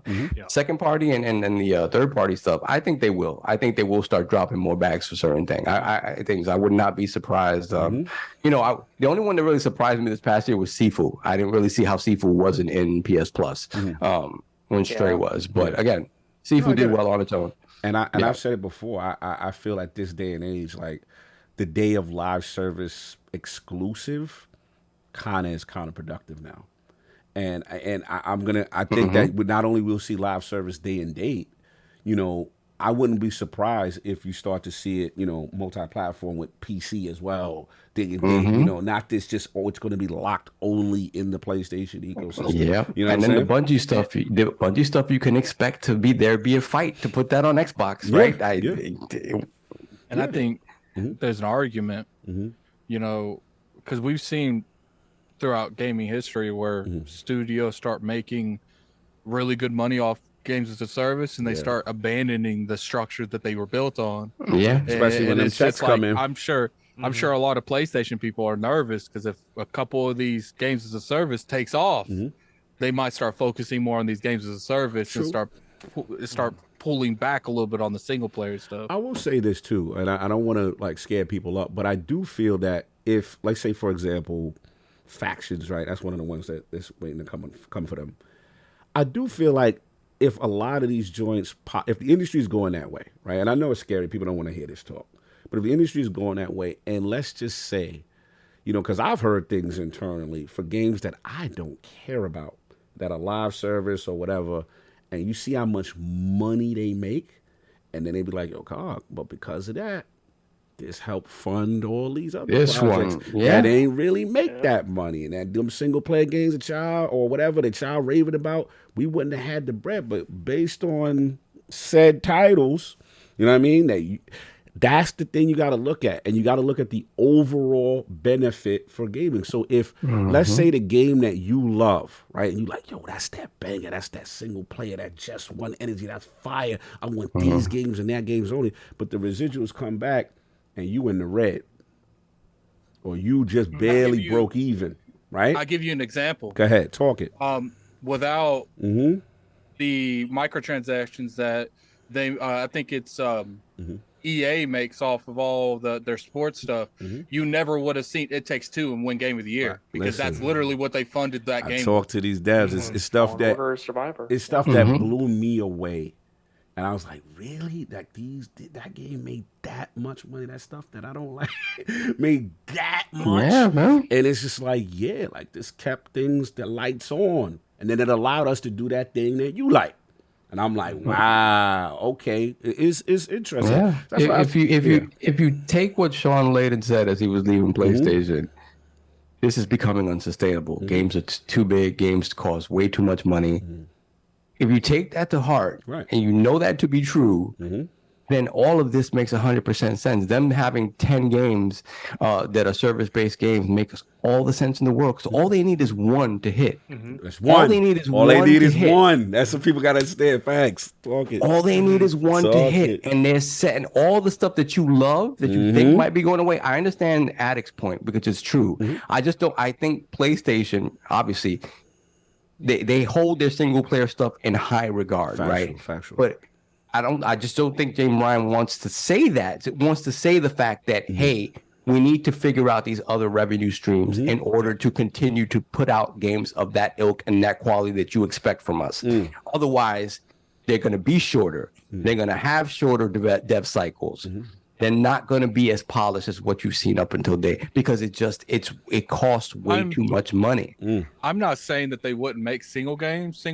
I'm saying that a couple of these pop off and do really good. They're okay. The people, we're not investing anymore into other studios that make this type of content. Like the studios we have now, that's all they're doing. Like we're not investing outside of that concept. So like the games that you're seeing now from the studios you're seeing now, that's as far as it goes. They're like, the rest of our bags is going on what's actually bringing in money. I mean, we already seen the shift though, right? I mean, to your point, people was mad that Days Gone 2, it was a no Days Gone 2. And then apparently that went over to, was it Last of Us remake?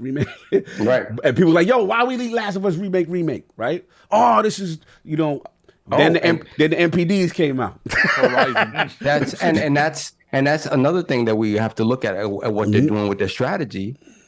Cross media stuff, cross media, movies, everything, it's going outside. Because a lot of people were like, "Wait a minute, you didn't want to fund, whatchamacallit, the motorcycle game again? What is it? Days Gone. You didn't want to fund Days Gone 2, but you're going to make a show out of it. Yeah, because if we take all of these properties and figure out different ways they can make us money, and the prime example, Sonic the Hedgehog. Sonic games have not been it for a while, right? Yeah. The hope is that Frontiers changes that. I don't know.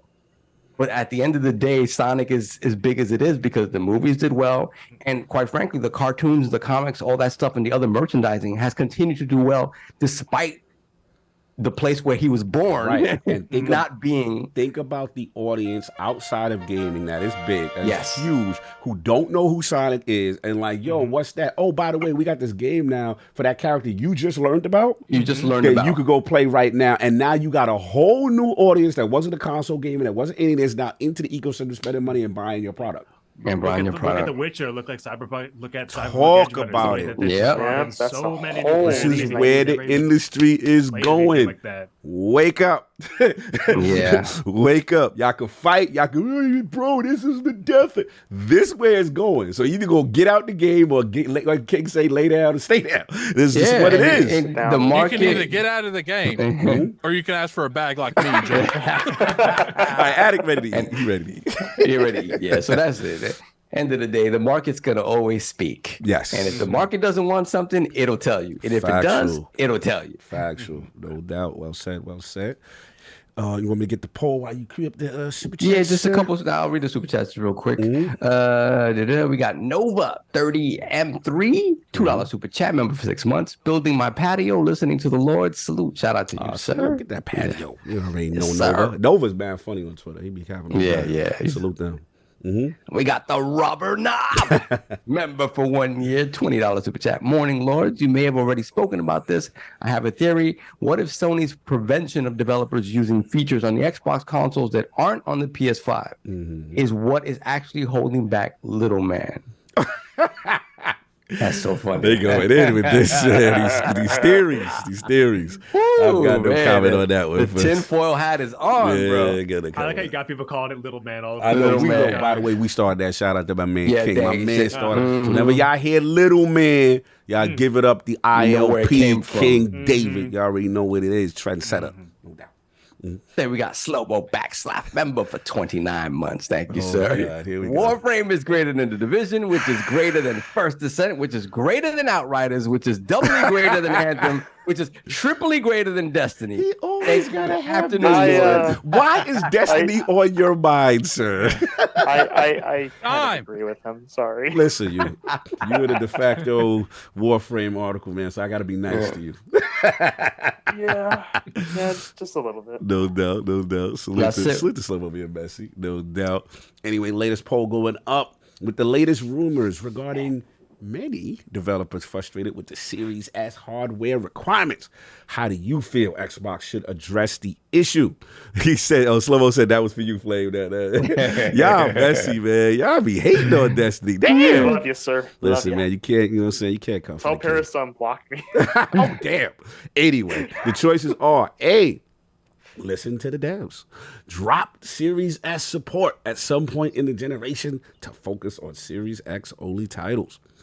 B, educate the devs. Multi-config support has existed for years. Xbox should assist these devs and point to devs who've had tremendous success on S development. Or C, I don't care. Y'all need to speak to these third-party devs who are performing sorcery on these Switch ports. Shout out to all the people in the realm who has been rocking out on ILP. Yo, send King some love. He will be back. You know what I'm saying? But I'm glad y'all rock with the Other Dudes podcast. You know what I'm saying? Appreciate that. Appreciate y'all for staying and rocking. It was good to see y'all up in there. Had a lot of fun. And of course, I would be remiss if we do not celebrate the amazing writers of LordsOfGaming.net. I am super proud of the team. We're trying to do more of this. Get y'all on, get your voices heard, and y'all out here killing the game. So let's start with the editor, one of the top new assistant editors in the game, Lord Flame. Where can find you? What you got going on, sir? Well, you can find me on Twitter at FlameLognet. Man, these last few weeks have just been nuts with the whole move. Yeah, I feel you, bro. You've been moving. It's been a nice little adjustment. I got chased off by a bunch of horses after writing a PlayStation articles. Yeah, be careful. It's a crazy time. You know what's funny? You get killed for an opinion piece. It's an opinion. Nah, son. What's going on with your opinion, fam? Like I said, they filled up my cup. Anyways, and if anyone wants to play Warframe anytime, I'm always up for it. I'm living Ignis on Xbox, and I'm gonna make the announcement here because I haven't written the article yet because I'm a dunce. On Warframe, we actually do have an official Warframe clan on Xbox now, and with the news of crossplay with Warframe coming, slowly over time, it's now PC and Xbox can play together. They can't do a lot of other different things, but in the future, eventually, PlayStation Switch will be fully crossplay with support for clans and all that kind of stuff. So if anybody wants to hit me up, just wait. Warframe was developed on Switch. Wow, they didn't hold the generation. I'm just. No, it was the Series S. Albatross. It's not. It's the Series S COG. That's the only one that's on the Wow, that's just sorcery right there. But anyway, continue. No doubt. Salute to you, killing it with the Warframe articles and again the editorial. You're an asset to the company, man. Love what you're doing, brother. Keep up the good work. Stay off the slander. I'm gonna watch you. Appreciate you bringing me on. I'm kind of sad I missed King, but that's probably we all miss King. We all miss King today, no doubt. And of course, our very old Lord Steve. Breaking the internet with the open letter to the CMA, and then also shout out to your tremendous work on unique article with Kingdom Come Deliverance. That's solves one of his game break. He broke the internet for us, with one of his interviews with Kingdom Come Deliverance some time ago for ILP, and to see you break it again, it's been tremendous. In the short time you've been here, you've done tremendous work, well articulated, and you get a lot of rave reviews, sir. Keep up the tremendous work. Where can the fine people find you? What do you have going on? Yeah, y'all, you can find me at Twitter at SCGPerry. I love chatting with folks about games. It's one of I spend too much time on that app. So, y'all can follow me. We can chat and just have a good time and chop it up a little bit. You can also find me on Xbox at Crossborn423 is my gamer tag. I'm going to pop that up in my Twitter profile description as well because it's spelled a little weird. But I love to play games. I'm going to hop into Warhammer 40K Dark Tide next month when that pops off. Okay. And so if y'all, I think that's just going to be on PC at that time. But hey, if anybody wants to hop in on that with me, we'd have a good time together. No doubt, man. Salute to you. Keep up the fantastic work. Scrapping month gonna be crazy next month, but anyway, it's gonna be a wild one. Heavy debate. Heavy debate. You already know. And of course, the man who needs his food and will accept any bag from any company to be bought off, paid 10 pieces of silver. Lord Addict, where can the 5 people find you? Well, I just ate some food that Microsoft sent me directly. So, Don't be doing no. iCloud is fantastic. xCloud is great. The opinions of Lord Addict do not reflect. He said iCloud. iCloud. You don't even know it. Anyway. Man, they weren't very specific how I had to show. Any cloud service is fine. Pretty sure we're coming through. Definitely, you guys hit that like button, man. You hit that like button. We got yourself a Valari. 430 people in here. Get you a pillow. Hit that like button. Man. You sit down, eat a peanut butter and jelly sandwich. We good out here, man. We good out here. We need 12 more for me to review that Rabbids game. Let's do it. Let's get those 12 likes. Get those 12 likes. No, you know what I'm saying? Just in the show. Just in the show. Do it, y'all. Write another PlayStation article. That's my topic. Go. All right, no doubt. Lord Sov holding it down. Where can the people find you? What you got going on? You find on Twitter. Let's go, Carl. No. Let's go. Let's get them 12 likes. Get them 12 likes.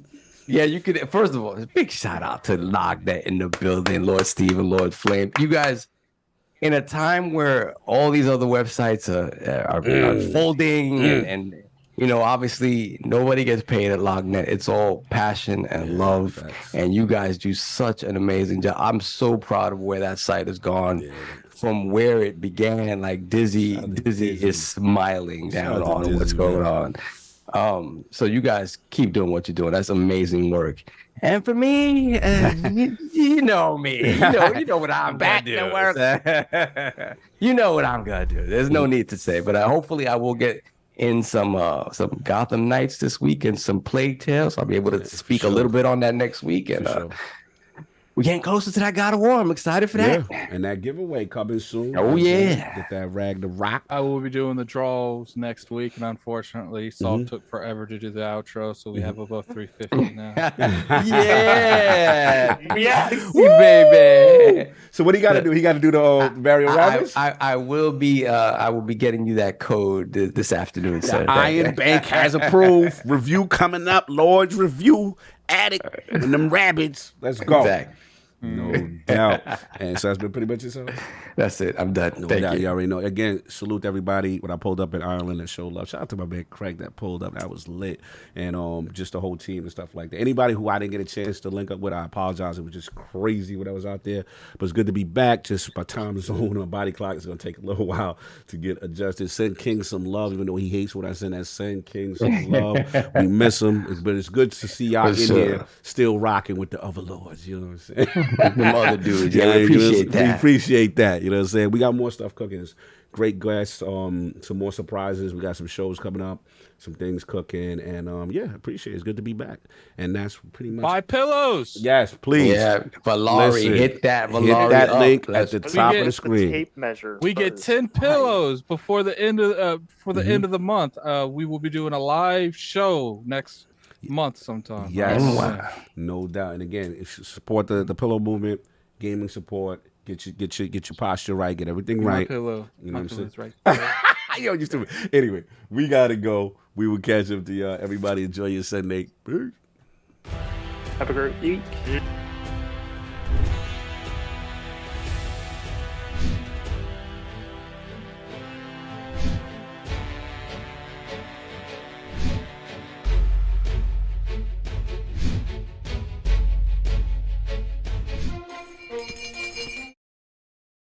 We back. We forgot super chat. We back. No, we didn't All forget. sorts They of came in settings, hot. give me a They came in second. hot. By choice. Got it in just in time. Gamer by choice, $2 super chat. Great show, everyone. Thank you. No doubt. Thank you, sir. Salute. That was the last one? Or Yes. ma'am, I don't know what you are. All right, we good? We good? All right, we out. Peace. I got to eat. Peace. Yeah.